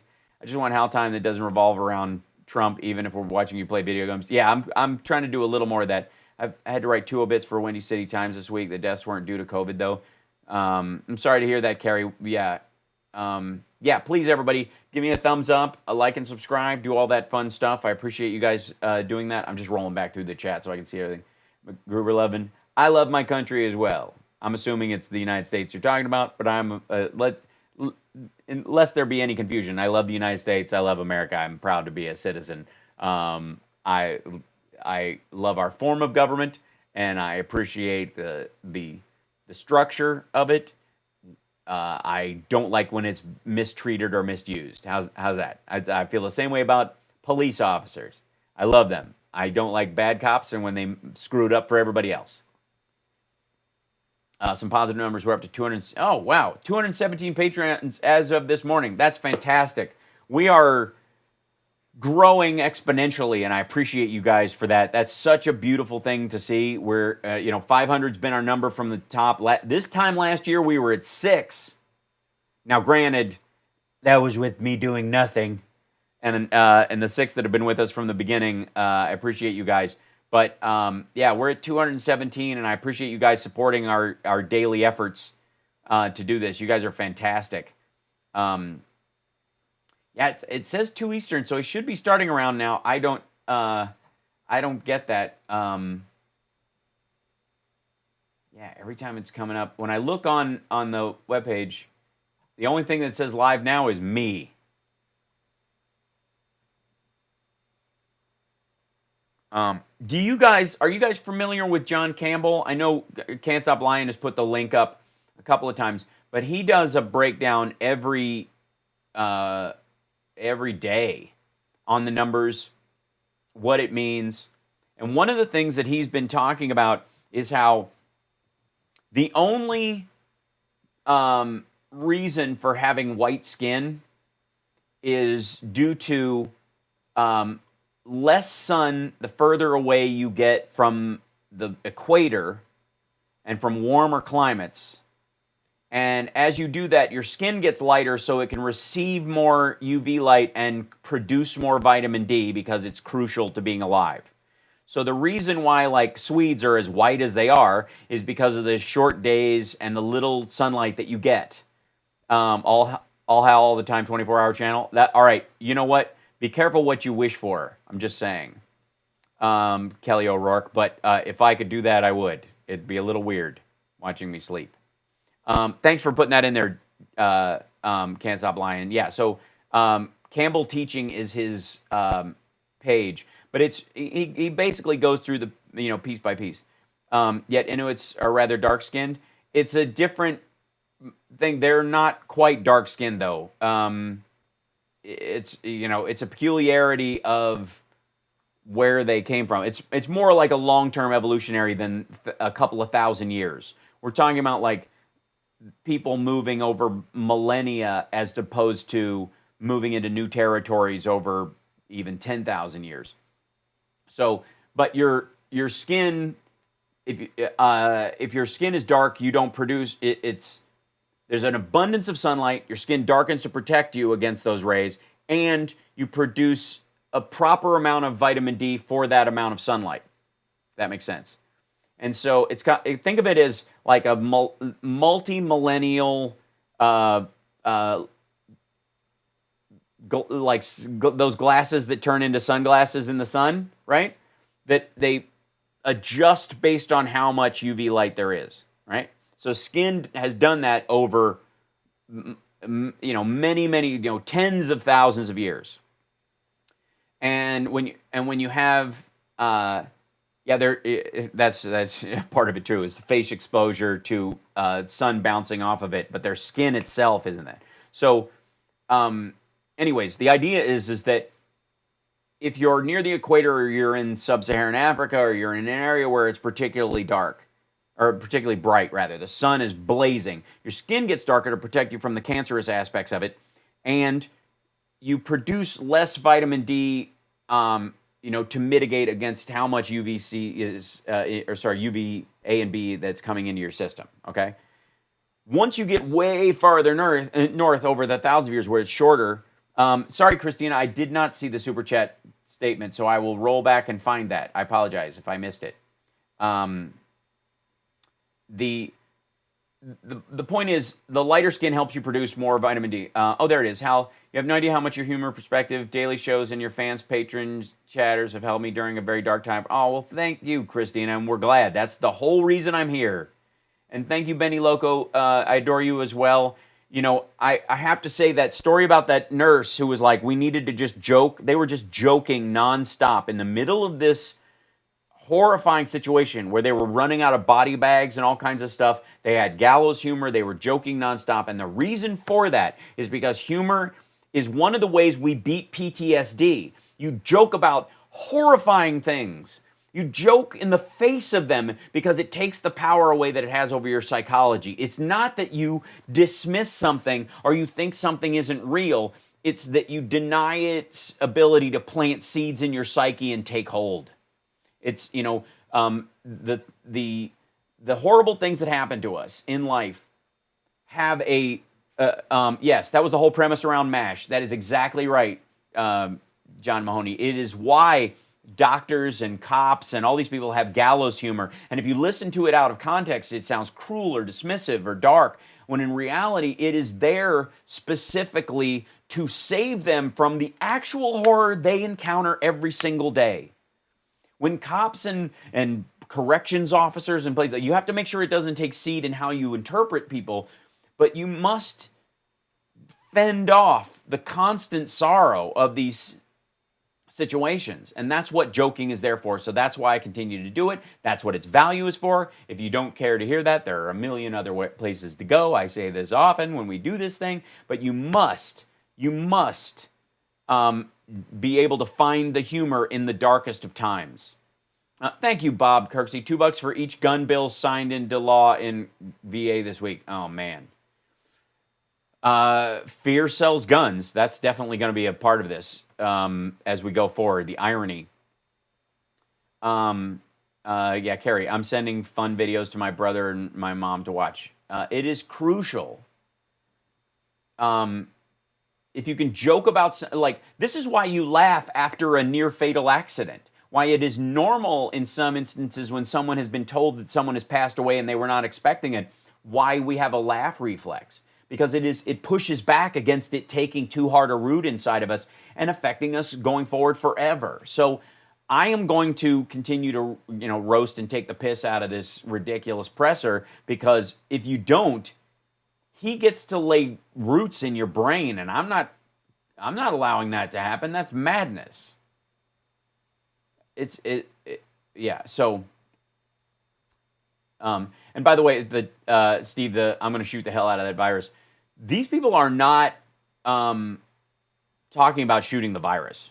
These people are talking about shooting their fellow man if we run out of provisions.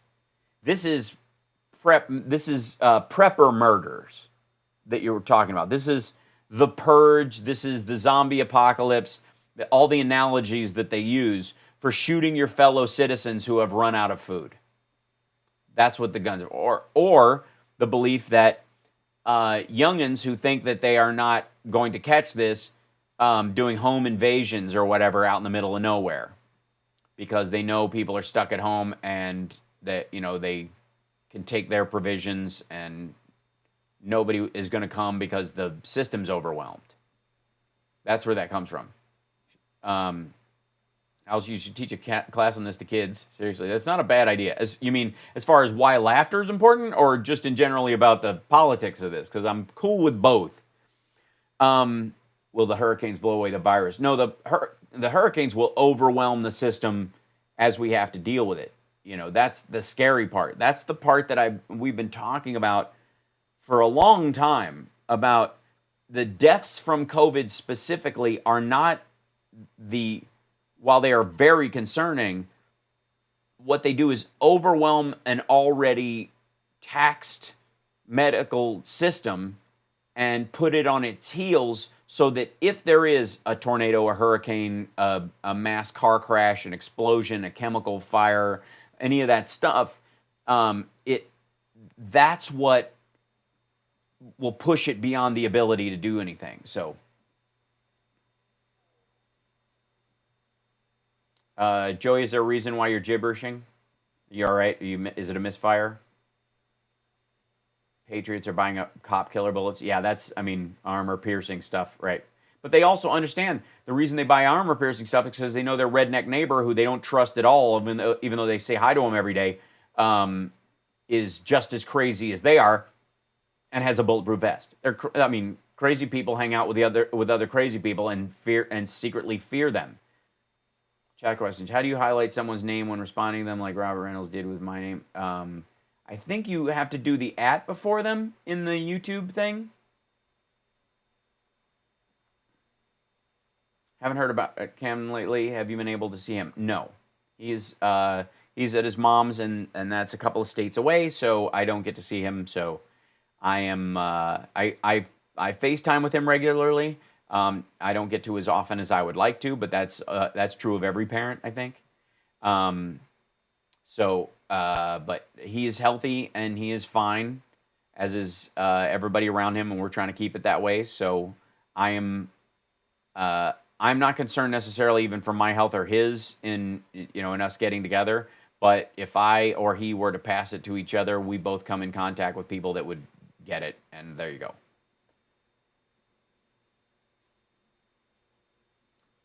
If you put an @ before their name, it will highlight it. That's how you do basically an online direct message to them. So let's see. Let's see if we can, since there's, can I show you guys something since we have been, on the regular dealing with this, with the president's coronavirus nonsense. Let's see if I can find the White House's page. Thank you, Gary. I'm sorry you missed it. Brandmeier was on. Oh, that's all right. You're forgiven. Let's see. Let's see if I can find the White House's actual page. All right. Back up. There we go. And then if you go, it's so odd. Here it is. What is that? This is the president's. Let's see if I can. I don't want to full screen this. I want it to be regular. All Americans for pulling. Oh, be quiet. Here we go. So this is when you go to the White House's website. When I go to their briefing, and understand. When I do the briefing every time, a couple of times, thank you, Patricia, we will laugh and we will laugh. This is all, praise the Lord, we'll be laughing. I got to make sure that, there it is. GarageBand, are you in there?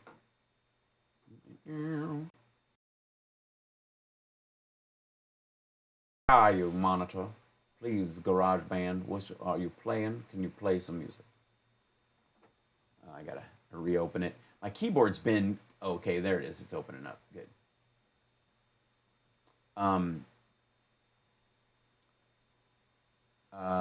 Don't use. Okay, that's fine. My keyboard's been acting weird. There we go. Is it just waking up? This is true. Because you hear it. No? Maybe that's why. No, it should be playing. I got to figure that part of it out. Every time I make something work, something else fails. It's like the weirdest aspect. Like none of has a panic.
Okay.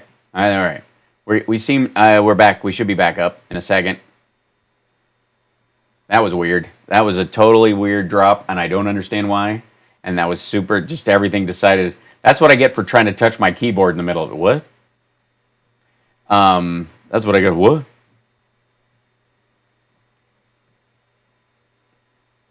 There we go.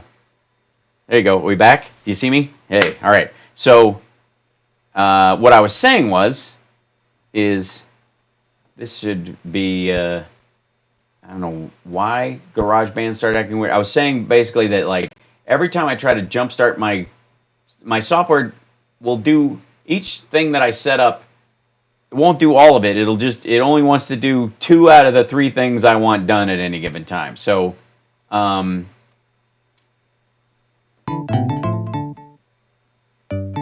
Okay, good. And there you go. Now the keyboard works. Hooray! Okay. So, literally, this is what I get for just trying to... Oh, I don't like the look of that. That's weird. That's what happens when two pages go over each other. So, yeah, back in the saddle. Good stuff. So, la-di-da. Thanks, guys, for hanging in there. That was a moment that I didn't need. So this is what I was about to play was that Trump does his... When you go to the White House's page, as I do for all of these briefings that we do live, I have to get it off their site because twice I've done it off of Time and once off the Washington Post. And apparently, either really quietly at the beginning or the end, or somewhere therein, they play the theme song to the Washington Post and Time Magazine. They have this like little, kind of like Now This music that they play at the really subtly under the end, and they detect it, and therefore you'll get a copyright strike. So I've had to like pair off the tail ends of these things after the fact to try and find where the hell the copyright strike is coming from. They're so random. And so I now go to the White House's thing, but they have the crappiest camera set up. They shoot the whole room. It's so lame. Hey, Jude.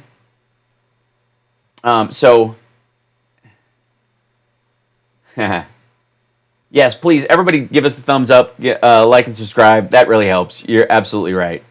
Thanks, Dana, for reminding everybody. And thanks, Can't Stop Lying, for being awesome. And reminding everybody, show your love and support the show with a super chat if you can, or send us a sticker. The little $sign down at the bottom, that's how you click on that, and there's little stickers in there on the YouTube channel. Everywhere else, on Periscope, you can send super hearts, that I think that's what they're called, and that really helps us because I have to get a certain number so that I can actually have access to the broadcast stuff that's on there. It's really aggravating. I signed up for their VIP program since I'm a blue check on Twitter anyways, and I've not yet gotten any kind of legit response back on that. So I think that's the only way to deal with it. And then I've shut off Facebook because Facebook, and love you guys on Twitch. You guys know how to do everything over there. You know it better than I do at this point. So, but I'm learning. I am learning. Yeah, I have to have 185,000 super hearts to make that work, Dana. That's right. Yeah, Facebook is nuts. I found out if you use an ad blocker, the super chat is blocked, so turn it off on YouTube if you want a super chat. Oh, that's interesting. Is that how they get you? YouTube jerks. So when I go to the White House site, I have to set it up before the show.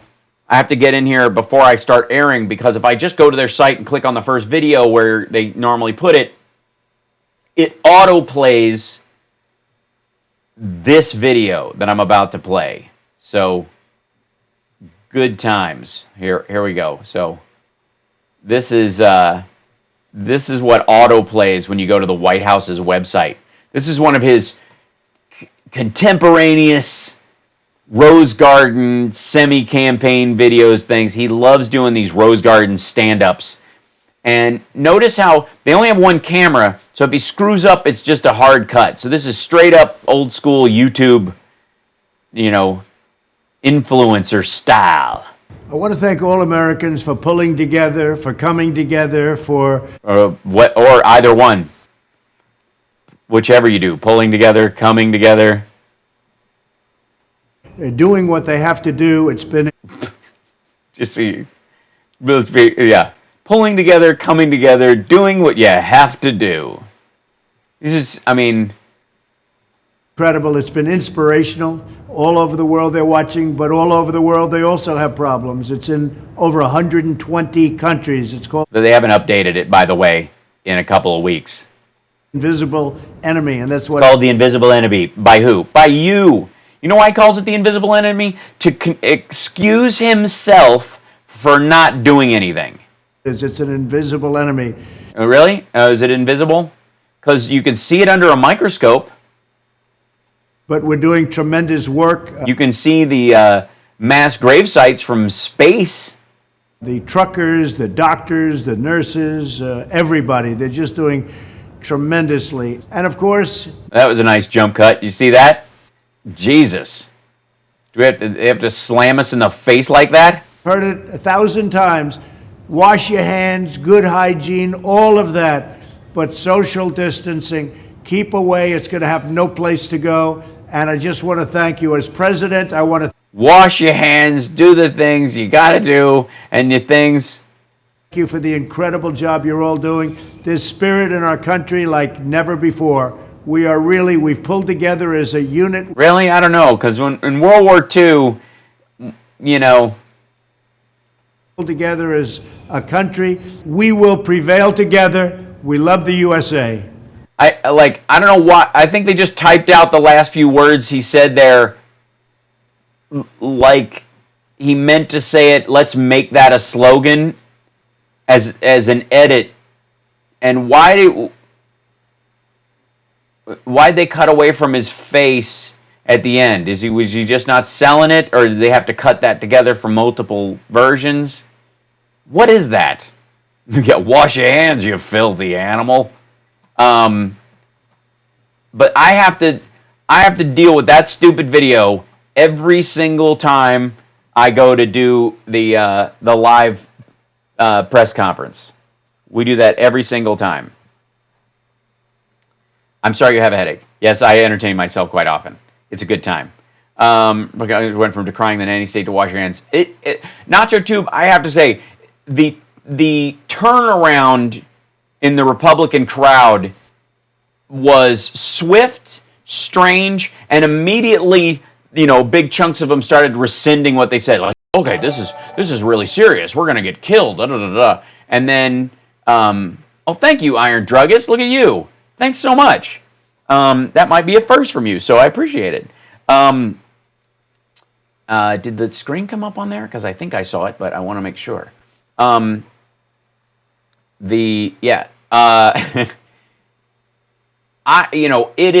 super odd how quickly they were like, you know what, this is fake, it's baloney, this is just a Democrat hoax, yada yada, and then immediately flip-flop into this is something we all have to take seriously. This is, they had a Fox and Friends, one of the Fox and Friends co-hosts tested positive. She's one of the weekend hosts.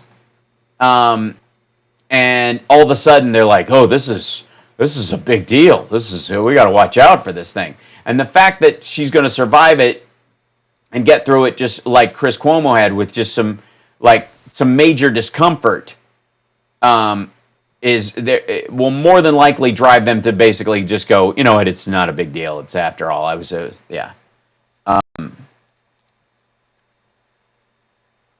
see. I'm going to go back. Bolton knows 2020. Yeah, exactly. Thank you, Vicky. Are you out of sync? Did it go out of sync? Did we get to that point now? Is my voice just too loud and was it punchy? I switched mics back and this one's a little hotter. So if I talk too loud, it's got its signal boost. Desynced. Again? Damn it. Wirecast, what is your problem? You look so cool. And then, is it when I put the title stuff up?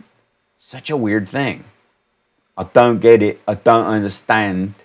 It's so very weird. I don't get it. Thank you, Cadillac River. Cadillac River, just subscribe to the show. It's all right, everybody. Japanese voiceover time. Criminy. I just think there's a weird jump in this. So here, hold on, maybe this will work. Clear the title. There we go. And take this out. Clear this layer. Go there. Come back with this. Did that help? Did I fix it? Is it better? Did I start? Trump is tweeting now? Oh, God. He's going to insist that they do one of these things, isn't he? He's going to insist they go to... Good Lord.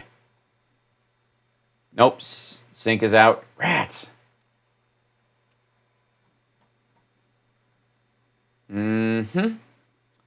Thank you.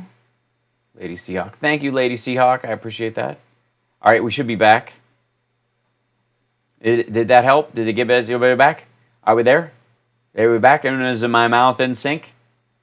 Is my mouth in sync? What you're thinking? Yeah, okay, so I got to kill that graphics window.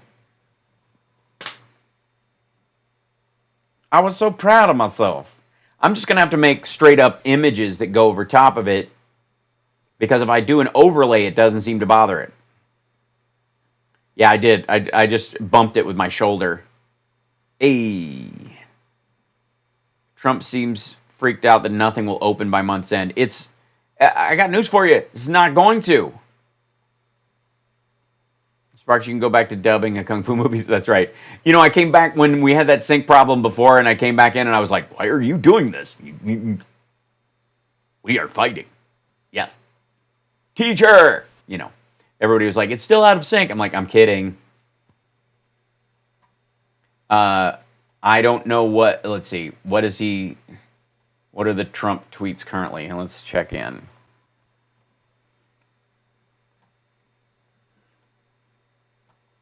Good.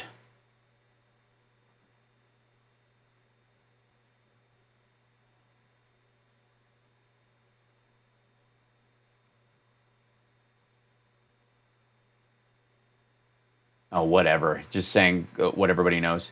Trump did a deal with Japan. A lot of our product goes to Japan, and they were booming in North Dakota. Washington Journal on trade deals have been a big impact on the country as they kick in.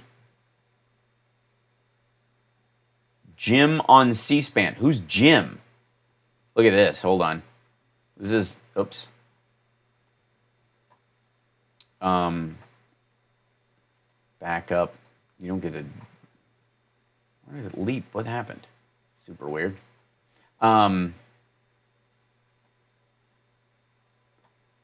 Yeah, so the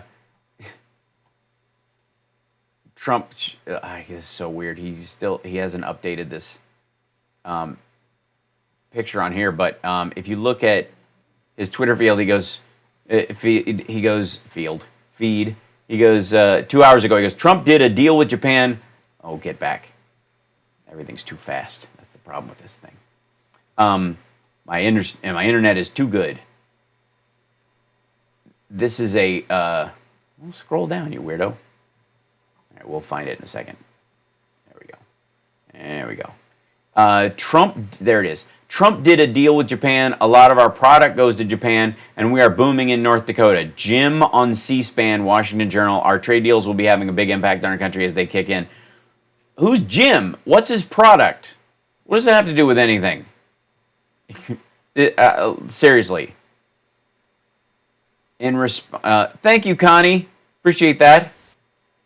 I gotta put the screen overlay on here 1 second, because this doesn't come up when we're on this part, and that's not right. There it is. Okay, yeah, the Streamlabs. Now it's working. In response to the virus, the American people have launched the greatest mobilization in our society since World War II. Yeah, we know.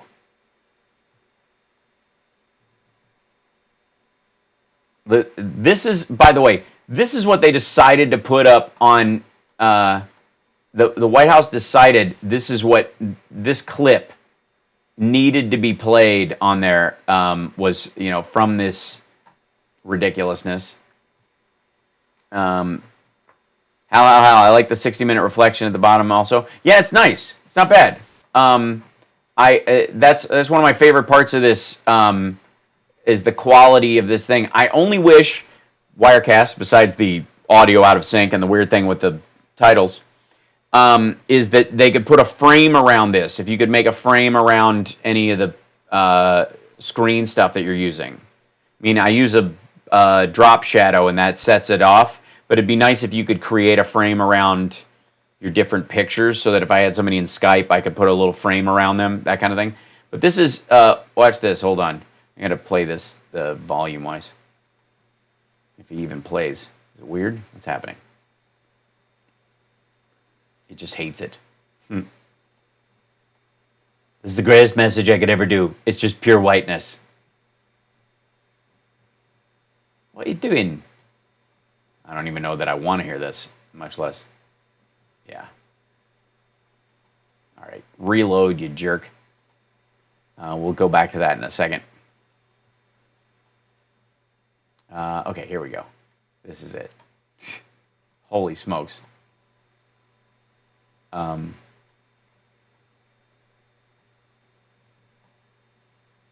It's dragging today. Twitter must be overwhelmed. Oh, it doesn't want to play it through other sources. It sees that it's being seen. That's a jerk move, Twitter. The White House's own page. Ugh. That's gross. They've got it set so that you can't do that. That's awful. Hold on. Oh, here, this is better.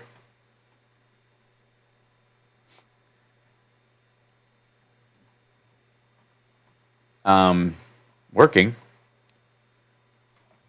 See a different person here and there. There we go. At least it's a pretty picture of a goat. That's at least sweet. That's from Farm Sanctuary. They have a goat named Hal there, by the way, who's named after me. Trump is so racist, he doesn't even color his eggs. You guys. This is actually really cool. It's kind of nice just like hanging out with you guys. I feel like, it would be nice. I hope today we get a break from the coronavirus task force. I'm not trusting that is the case. But they were supposed to have been online doing this at some point. So there may be something else going on. If their call time was 2 p.m. East Coast time, maybe they're going to do it at 3 o'clock. But yeah, hard to say. It's super odd. Let's see. That's not in the... Okay, so... The green is a press briefing. They have one listed every day at some point. They threw one in on Friday anyways. It wasn't originally listed, so it's very possible they could throw it in there. And it's odd for them to have an in-house pool call time unless they're just going to shoot him on a Saturday. But he has no official stuff, so he's just going to be online tweeting, I'm supposing. Yeah. But it's nice just kind of like hanging out with you folks. Can I show you guys something? You guys want to see something that I found in my... So I have... my grandfather on my mom's side was the first of my grandparents to pass away. And my grandmother on my mom's side is the one that I talk about the most in my stand-up about, who used to come to my shows and say and yell dirtier from the back and all that kind of stuff. Okay. So my grandfather, in some of the effects that I got, they asked me what I wanted of his when he passed. And they held a lot of it until my grandmother died.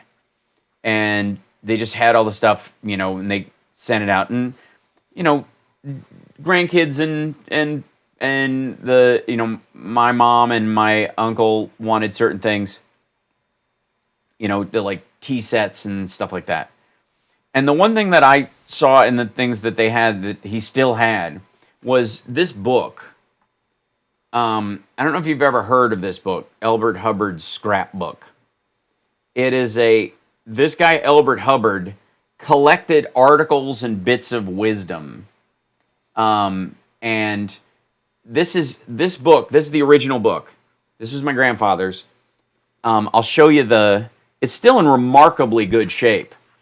But I want to show you the publication date. By the way, that's, in case you're wondering, that's Elbert. He looks like an Elbert. Elbert Hubbard in his workshop. And this is Elbert Hubbard's scrapbook containing the inspired and inspiring selections gathered during a lifetime of discriminating reading for his own use. And so he had this, and this book, I'll show you this picture in a second, But this is the copyright. You know how copyright pages have so much stuff on them these days, just like a lot of boilerplate? Look at the copyright page for this thing. That's it.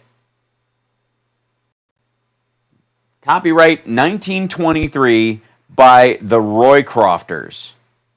Lovely people, the Roycrofters. And my grandfather's name was Robert. They called him Bob. My grandmother's name was Roberta. It was Robert and Roberta. And this, he got a friend of him gave him this book in 1927. To Bob from Ken, Merry Xmas 27. So everybody who thinks that Xmas, this makes Essential so much fun. I listen every day. Oh, thank you, Rebecca. Thanks for joining me, and thanks for the super chat. That's really fantastic. So this book was given to my grandfather by a friend of his in 1927, and it's held together with string, and it's still in great shape. And he read it, and he kept notes in here. There's like little cards. This is a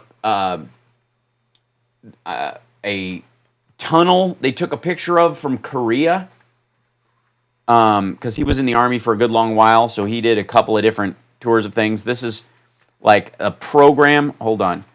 I don't want to hurt anything by taking it out of here. My grandparents went and saw Twelfth Night at the College of Music in Cincinnati by Ye Children of Ye Blackfriars, written by one Will Shakespeare. They were on a close personal basis on ye 26th of April. And they have their ticket stubs. Oh, he has a so this is little bits of poetry. So my grandfather was inspired to by this guy's notebook to write things down and put it in here to keep track of things that had happened in his life, things that were important. And he had a poem in here. This is one that's just he typed up on his typewriter, and I'm not sure. It goes, "Never love me better than today. I shall disappoint you if you do. Worship wasted on this mortal clay would be unbecoming such as you. I was ever giddy on a height. Take me in your arms, or I shall fall. Save me if you love me from the bright and lonely eminence of a pedestal." And this is what a receipt used to look like. He wrote it on the back of an empty receipt. But in this whole thing, here's and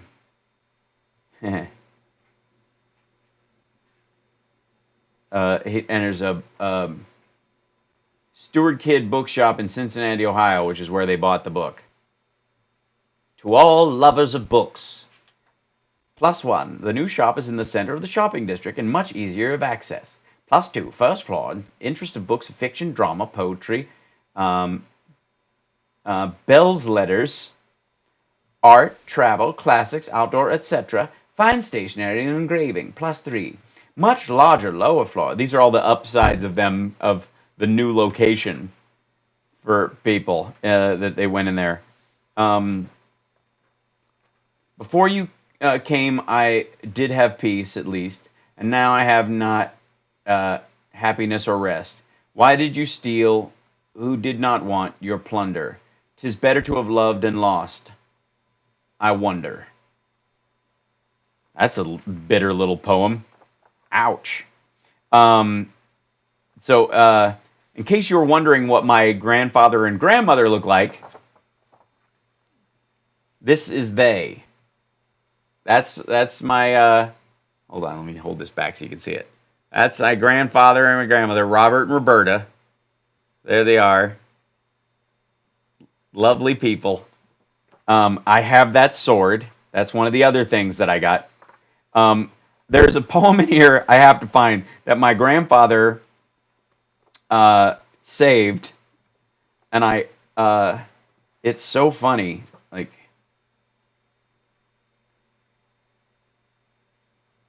my grandfather started making notes on what good literature is, and then he ended up using that card. I think he made it on a piece of paper, so he made he put it on there. He's got a leather Miami Beach, Florida bookmark. He was well into the book.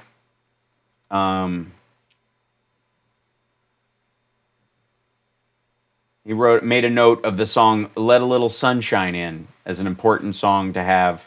I have to find this poem because it struck my fancy, I have to say. But I have to say I can't openly read anything.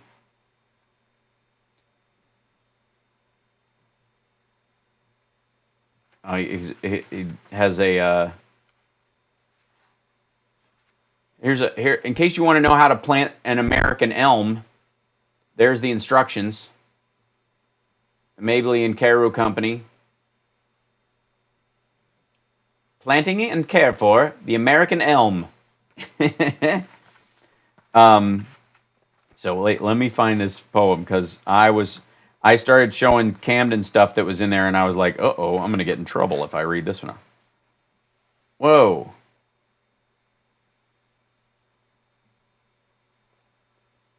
What in the world? Look at this thing. Is this a Confederate 50? Holy smokes. Used as a bookmark. Georgia, $50 from Bainbridge. Will pay the bearer. Hand signed. From, and there's no backing on it, so that's all the information you're going to get. It's number 2,897. Look at that thing. Holy smokes. I didn't even see that in there. It's so thin the first time I put it through this. These are just the things my grandfather had stuck in here. Is that amazing? You know where Bainbridge is? Yeah. My grandfather has a lot of love poems in here. I'm not 100% sure they were from my grandmother. He was at war for a good long while. Where I gotta find this. Now where is it? There's that's another sad poem. Hold on, I'm gonna find this because it really stood out. There's a flower mashed in here too, but I dare not take it out. But this, I guess this guy. Oh, I think this was their boats at Normandy. This was a photograph taken from when my grandfather went aground at Normandy. I'm pretty sure that's where that was from. If not, it was from another, like the practice run when they were allowed to take pictures. That picture is so hysterical. Where are you? So the poem itself is called Lady Poets. Lady Poets by one of them. So this was written by a female poet. For those of you that think this is too insulting, this is the poem. Lady Poets by one of them. Lady poets are slightly nuts. This is my most sincere conclusion. I affirm without ifs or buts, lady poets are slightly nuts. Subject to cerebral confusion. Just reflect if their conduct cuts. They're pursuing some fleet illusion. Lady poets are slightly nuts. This is my most sincere conclusion. That's it. There you go. Lady Poets by one of them. That's amazing. I love that. When I found that in there, I thought this was incredible. Now keep in mind, this book was published like 1918, so 5 years after the Spanish flu. Understand, think about the timing of this. And written by a lady poet. This is true. Oh, thanks so much. I missed what that was. I don't want to miss it. What was it? Oh, it went away. I've got to bring that up on the screen. It comes and goes. I don't understand. Screen capture, the streams alerts, they're there. They just come up a second later. Is that what happens? Maybe it's a delay. All right.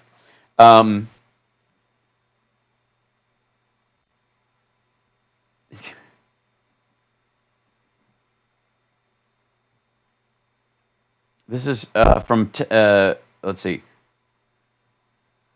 He has included in this letters from Benjamin Franklin, for example.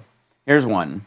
Sir, the bearer of this, who is going to America, presses me to give him a letter of recommendation, though I know nothing of him, not even his name. This may seem extraordinary, but I assure you it is not uncommon here. Sometimes, indeed, one unknown person brings another equally unknown to recommend him, and sometimes they recommend one another. As to this gentleman, I must refer you to himself for his character and merits, with which he is certainly better acquainted than I can possibly be. I recommend him. However, to those civilities which every stranger... I recommend him, however, to those civilities which every stranger of whom one knows no harm has a right to, and I request you will do with him all the favor that, on further acquaintance, you will find him to deserve. I have the honor to be, etc. Paris, April 2nd, 1777. I love this. I do have a capital. So when I start my own Reverend Gene Scott church, where I'm just going to be, well, I'm just going to gather down today and read us. Today's reading from Elbert Hubbard's scrapbook comes as no surprise to anyone and might come down here through this age of dressing up here. Thank you for the subscription. There, son, much obliged to you. Here we go. Our reading today is such that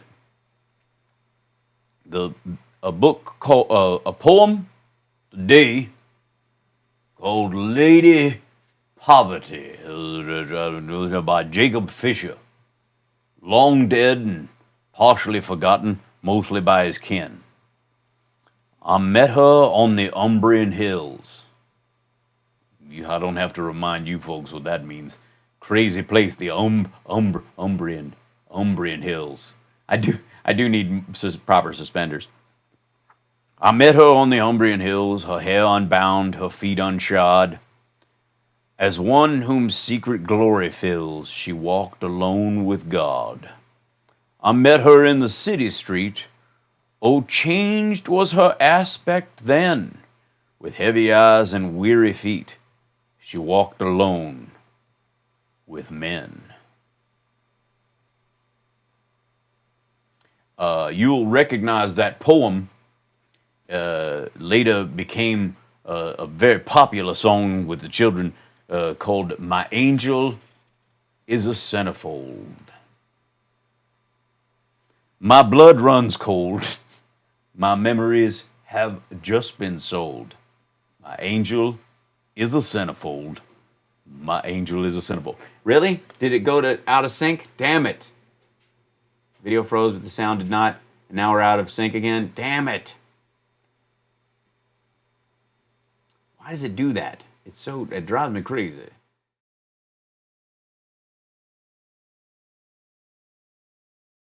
Go over here, see if that jumps back. Does that solve it?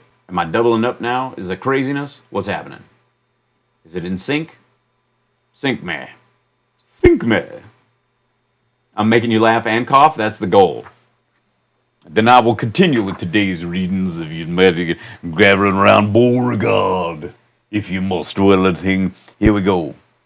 This is from Anne Besant. Some of you may be familiar with her. Nope, still stuck. Rats. Oh, yeah, it's better? It is? I can't tell. Oh, yeah? Tell me if it's linked up. Nope. Still out of sync. Speed of sound has changed again. Damn it. I think I blame.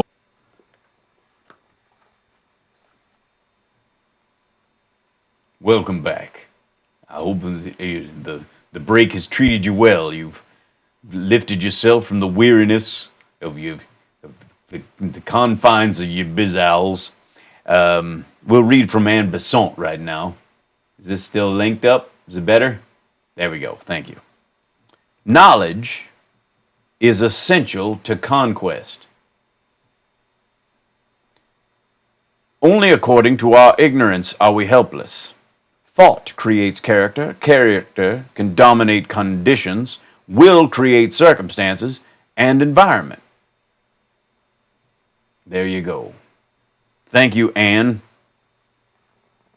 Charles Dickens once said, "It is well for a man to respect his own vocation, whatever it is, and to think himself bound to uphold it and to claim for it the respect it deserves." And if that's not a magical sound, I don't know what is. Thank you, Stephen Cohen, for pledging $10 to help us praise Hubbard. Not L. Ron Hubbard, by the way. No relation. Although, Elbert, L. Ron, wait a second. Is this the original Dianetics? Is this the first version of Dianetics? How dare I read these? My goodness, now. This is now a reading of, this is, again, if you're just joining us, it's a book from 1923 that belonged to my grandfather. He got it as a gift when he was in 1927 from his friend Ken for Xmas. For all of you folks that think that Xmas was invented in the 80s, it certainly was not. Hal, now read the story of Hot for Teacher, right? I wonder what the teacher's going to look like this year. Thank you, Jim. Yes, to support public access internet, that's good. All I need is a horse farm and a bunch of concubines and a weird beard that seems to have soup in it. And I'll be the next Reverend Gene Scott. I'm just flipping through and finding stuff at random just because this is fantastic. Again, this is a book that was written, was released. He was containing, thank you, Jim, this book was published in 23, 5 years after the Spanish flu. 4 years, but who's counting? If you're dealing with the aftermath. And the amazing thing was he was collecting all the stuff that was in this for a good couple of decades beforehand, and this was passed around in those circles. People wanted written copies of it, and finally they got it published by the Roy brothers. This is from a person named Bliss Carman, which is an interesting name, and I'll tell you why in a second. Stick around. This is a poem called Daisies by Bliss Carman. Over the shoulders and slopes of the dune, I saw the white daisies go down to the sea. A host in the sunshine, an army in June. Oh, lovely. That's the sound of a daisy. The people God sends us to set our hearts free. The bobolinks rallied them up from the dell. The orioles whistled them out of the wood. And all of their saying was, "Earth, it is well." And all of their dancing was, "Life, thou art good." Isn't that friendly? She doesn't know how to... This is us trying to relax. Uh-oh. Something happened with Can't Stop Lying. Is that a signal for help, Can't Stop Lying? That was a crazy text. Is that the bat signal? Do I need to come help you? Thank you, Andy Angels. Apparently you're digging this. This is a kind of a nice Saturday break, I have to say, for the rest of us. It's Ernie Kovacs's Percy Dove. Oh, Percy Dove tonsils. Brad, thank you, Brad. Baby lemon looking up. Oh, it's a lemon for the lemon sticker. Thank you so much. I wish the super chat stickers would appear on here. I got to yell at Restream to make that possible. I got to look up what bobolinks are. Do we know? This is so amazing. Okay. Oh, and by the way, Bliss Carman was the name of the person who wrote Daisies. And Bliss Carman, lovely name. Bliss Carman is an interesting name because Henry Bliss is the first person to die by getting run over by a car. in the United States. Did you know that? Some of you do if you've seen my stand-up. Henry Bliss was the first person to be run over by a car. And what kind of car, this is a quick pop quiz, what kind of car was it that ran him over? What was interesting about the car that ran him over? Nope, wasn't a Model A. Nope. What was let's say hyper modern about it? A Stanley Steamer. It was electric. It was an electric taxi cab going. Yep, that's right, Leonard. There you go. He was run over by an electric car. The first person ever run over by a car and killed was run over by an electric car in the United States. Yeah. That's absolutely true. It's not in. This is the stuff you won't even find in Elbert Hubbard's scrapbook, folks. How great is this book, though? I mean, look at this thing. Like the coffee spit on it, the paper, the stains. Hubbard himself, who looks like Aleister Crowley's cousin, who he won't talk to because he's like, I'm the inspirational brother. I'm liking the Umbrian Hills. I'll read a series of short pieces. This is from page 30 of Elbert Hubbard's. This is from page 30 of Elbert Hubbard's scrapbook. Gather round, children. Get a spot of tea, shall you? Oh, yes. And we shall. This is from John P. Altgeld. These are names you don't hear much anymore, and it's a shame. Everybody shortened and tightened up their names. How would Gary Busey read that book? He'll be reading an upcoming selection. Oh, bet on it. How about John P. Altgeld gets read as Obi-Wan Kenobi? Young men, life is before you. Two voices are calling you. One coming out from the swamps of selfishness and force. Weird, has the word force in it. See how I jumped in there? Weird. Selfishness and force, where success meets death. And the other from the hilltops of justice and progress, where even failure brings glory. Two lights are seen in your horizon. One, the fast-fading marsh light of power, and the other, the slowly rising sun of human brotherhood. Two ways lie open for you, one leading to an even lower and lower plane, where are heard the cries of despair and the curses of the poor, where manhood shrivels, ouch, and possession rots down the possessor, and the other leading to the highlands of the morning, where are heard the glad shouts of humanity, where honest effort is rewarded with immortality. It's no use, Luke. If you'd have been there, you'd have been killed too. The droids would now be in the hands of the Empire. That's not in there. I just added that at the end. The voices are fantastic. From Josiah Wedgwood. This is a good one.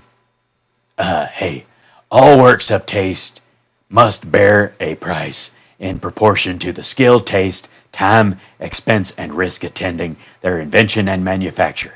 Those things called dear are, when justly estimated, the cheapest. They are attended with much less profit to the artist than those which everybody calls cheap. Beautiful forms and compositions are not made by chance, nor can they ever, in any material, be made at a small expense. A composition for cheapness and not excellence of workmanship is the most frequent and certain cause of the rapid decay and entire destruction of arts and manufacturers. So, for all of you who don't think we worked hard on Point Break, shove off. So,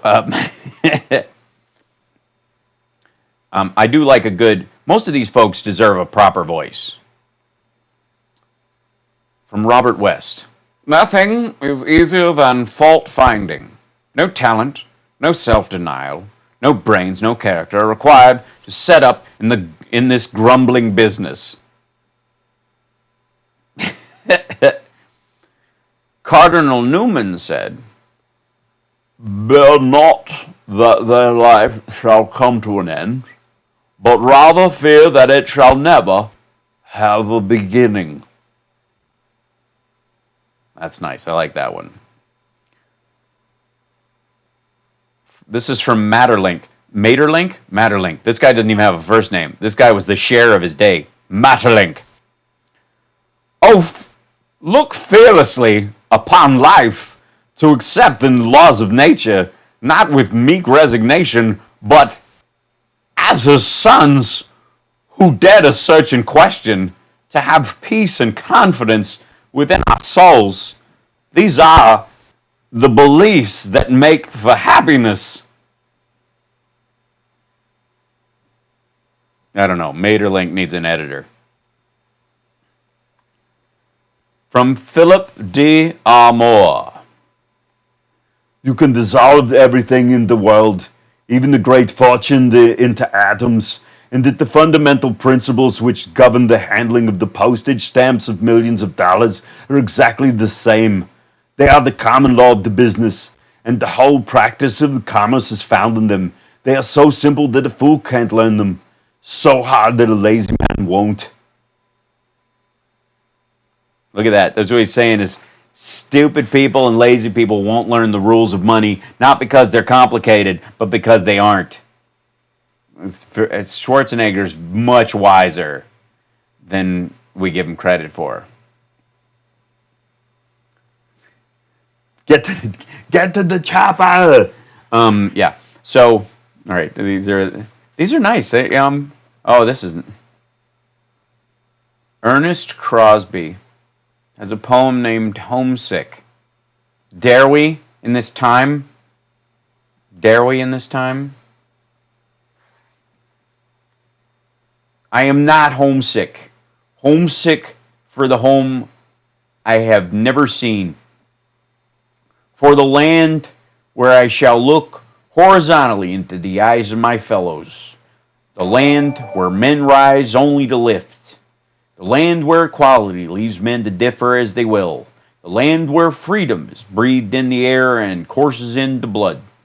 Where there is nothing over a man between him and the sky. Where the obligations of love are sought for as prizes, and where they vary as the moon. That land is my true country. I am here by some sad cosmic mistake, and I am homesick. This guy is looking forward to. Thank you, Tom. That man is looking forward to being dead. He's talking about heaven. That was a poem about heaven. Thank you. Got to have more cowbell, right? Nice mask, by the way, Tom. We appreciate that. It's nice to be able to see everybody's face in these things. Yeah. Thank you for joining us today for our readings from Elbert Hubbard's scrapbook. Wonderful. Live in a 10-room house all by myself. You should write for Ernest Crosby. You could do Paul Lynde. I don't know that I could do Paul Lynde without pulling something. But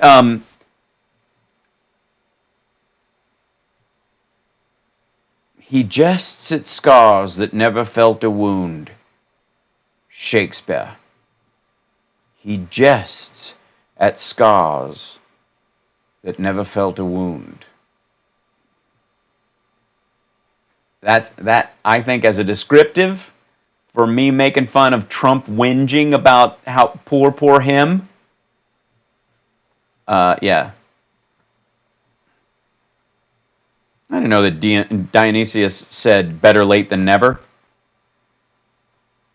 Seneca said, I would rather be sick than idle. There you go. Luther Burbank. What a weird name.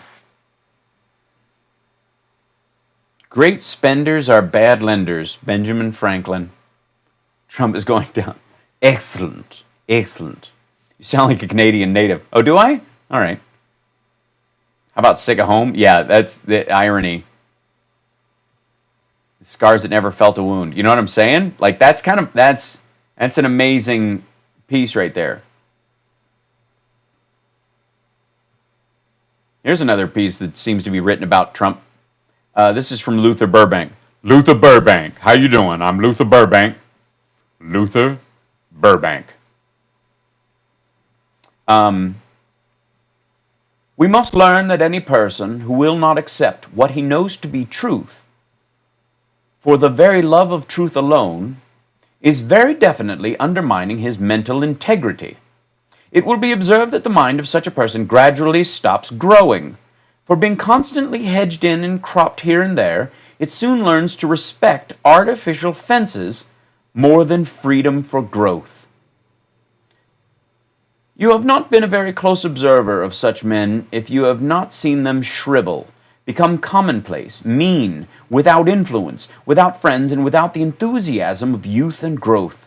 Like a tree covered with fungus, the foliage diseased, the life gone out of the heart with dry rot, and indelibly marked for destruction, dead, but not yet handed over to the undertaker. Yes, Luther Burbank. And most people don't know that the suburb of Los Angeles was named after him. If you've never been to Luther, California, I recommend it. Hal, I don't like the book. You don't like the book? Why don't you like the book? It's full of lies. What? How is it full of lies? Are you mad? What are you talking about? James Oliver said, industry, economy, honesty, and kindness form a quartet of virtues that will never be improved upon. Well, all right. James Oliver. Horace Strobel. Where's their name? How do you... Is kind of an amazing book. The main thing about a book is not what it says, but what it asks and suggests. Oh, calling you out, MacGruber Lovin'. You've been called out by a book on page 161 of a book written in 1923. The interrogation point is accusing finger of orthodoxy, which would rather be denounced than questioned. The sublime and the ridiculous are often so nearly related that it is difficult to class them separately. One step above the sublime makes the ridiculous, and one step above the ridiculous makes the sublime again. Thomas Paine. He was a pain. Here's something that someone should have read before this whole thing fell apart. Cooperation is not a sentiment, it is an economic necessity. Charles Steinmetz.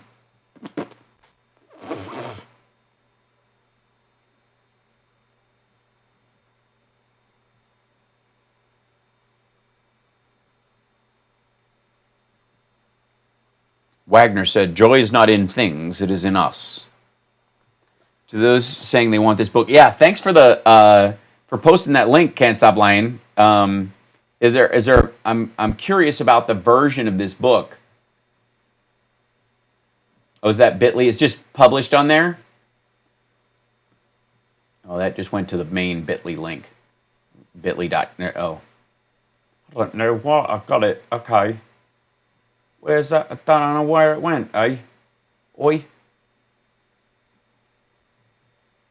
I think it shortened it too short. Can't Stop Lying. That just takes me to bit.ly.com.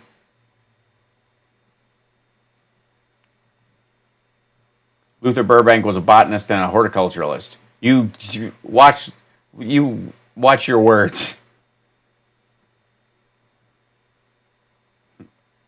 There it is. Thanks, Scott. I Can't Stop Lying. I wonder if it's in. I think it's much. It's a hardback. Oh, look at that.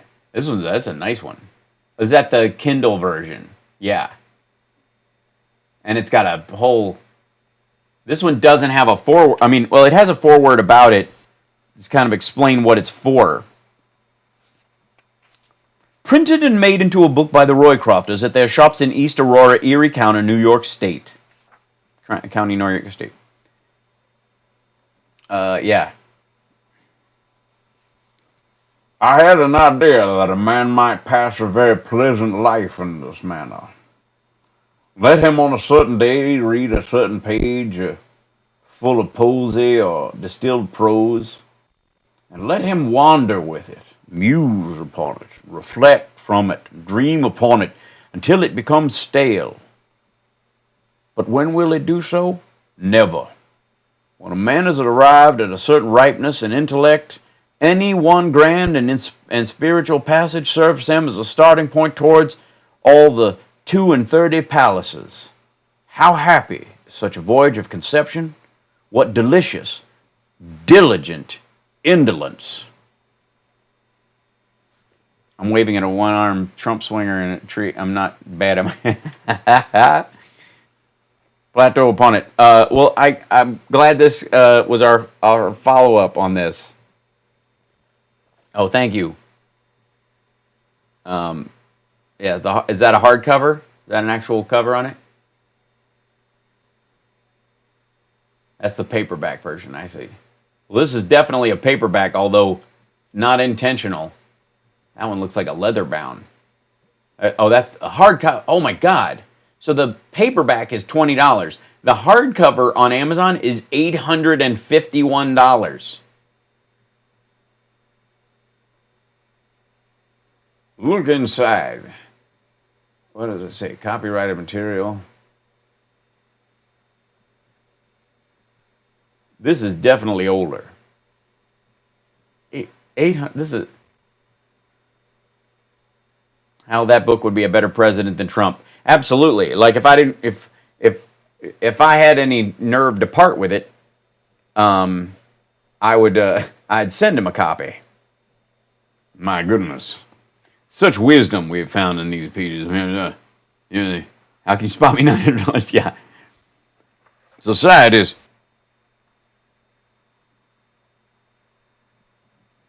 Economizing for the purpose of being independent is one of the soundest indications of manly character. That's my porn name, by the way, Manly Character. I don't know if you know that. It's true. Here's something by, here's Thomas Jefferson. I served with General Washington in the legislature of Virginia before the Revolution and during it, and with Dr. Franklin in Congress. I never heard either of them speak 10 minutes at a time, nor to any but the main point, which was to decide the question.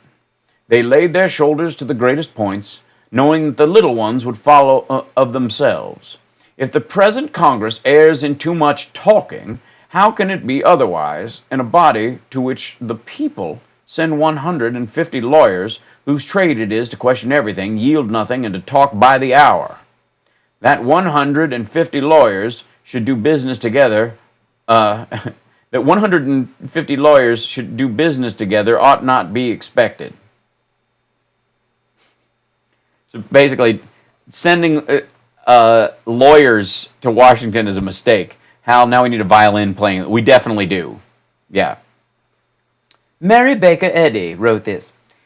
Keep your minds so filled with truth and love that sin, disease, and death cannot enter them. It is plain that nothing can be added to the mind already full. There is no door through which evil can enter, and no space for evil to fill in the mind filled with goodness. Good thoughts are an impervious armor. Clad therewith, you are completely shielded from the attacks of error of every sort. And not only yourselves are safe, but all whom your thoughts rest upon are thereby benefited. The self-seeking pride of the evil thinker injures him when he would harm others. Goodness involuntarily resists evil. The evil thinker is the proud talker and doer. The right thinker abides under the shadow of the Almighty. His thoughts can only reflect peace, goodwill towards men, health, and holiness. Bitches.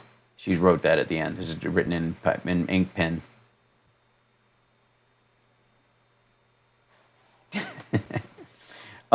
Anyways, so I thought I would share that with you. And on final rendition, this is my grandfather in his military uniform, walking in a parade. I think that's his military uniform because I don't think he was a cop at any point. By golly. Look at those knee socks and jodhpurs. If there was a horse needed riding, he would take care of it. That's my grandfather, Robert, who passed on this book to me. And I have from my grandfather This will be for next time. I got to see. I think it's here in the office. Wait, hold that thought. Hold that thought. One moment. Whoops. I'm fine. Hold on. I think it's in here. It may be downstairs. It may be protected by something. It is. It's downstairs. So I will save it for next time. But in the meantime, it is I have a history book written in 1918. And so next time what I'll do is I'll have selected readings from that if you guys are at all interested. Because the way history was told at that time is very telling. This in and of itself might be just its own web series or just stream of stuff.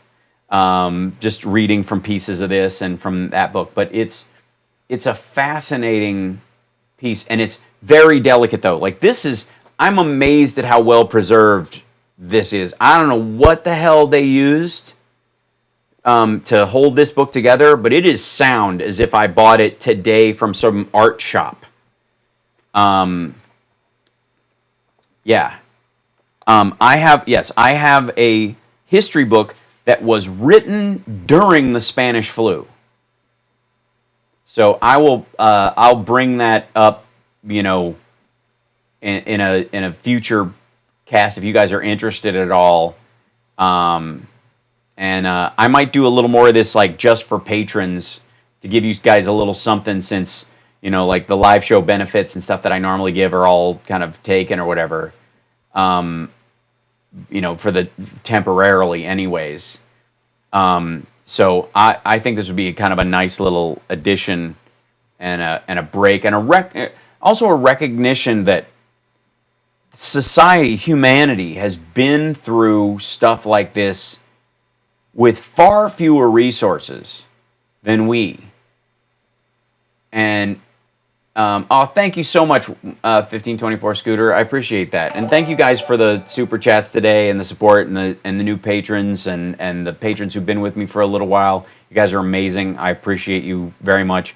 I'm racking my brain with new ways to keep you guys entertained during this craziness. I will be gaming later on tonight. I'm hoping there isn't going to be a stream, a presser today, just for the sanity of humanity. But I might hop on, and if I do, I'll game earlier. Oh, thanks, Brad. I'm glad you like this. I think there's something valuable in this as well. Thanks, Can't Stop Lying.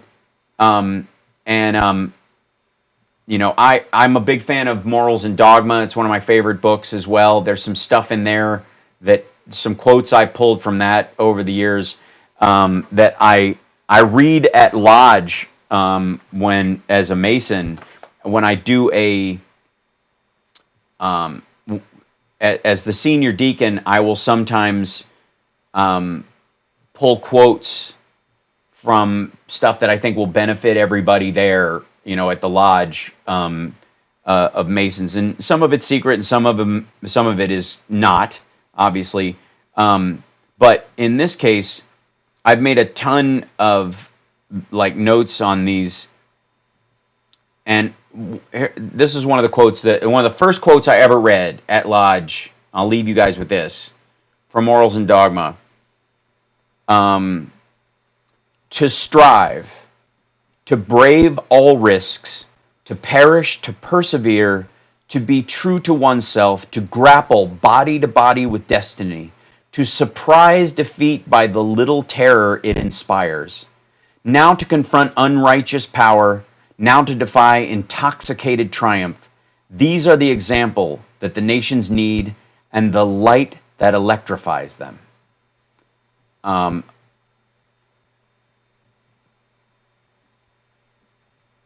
Less glory is more liberty. When the drum is silent, reason sometimes speaks. Those were the two first things I read. That's an excellent point, Nacho Tube.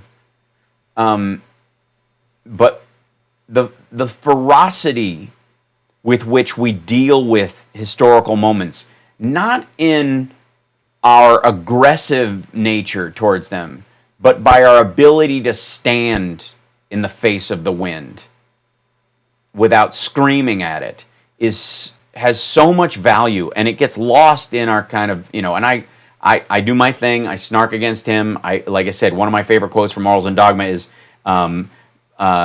a silly song did more to bring down the king than did all the protestations of the bishops. Making fun of Trump is a valuable thing as a comedian.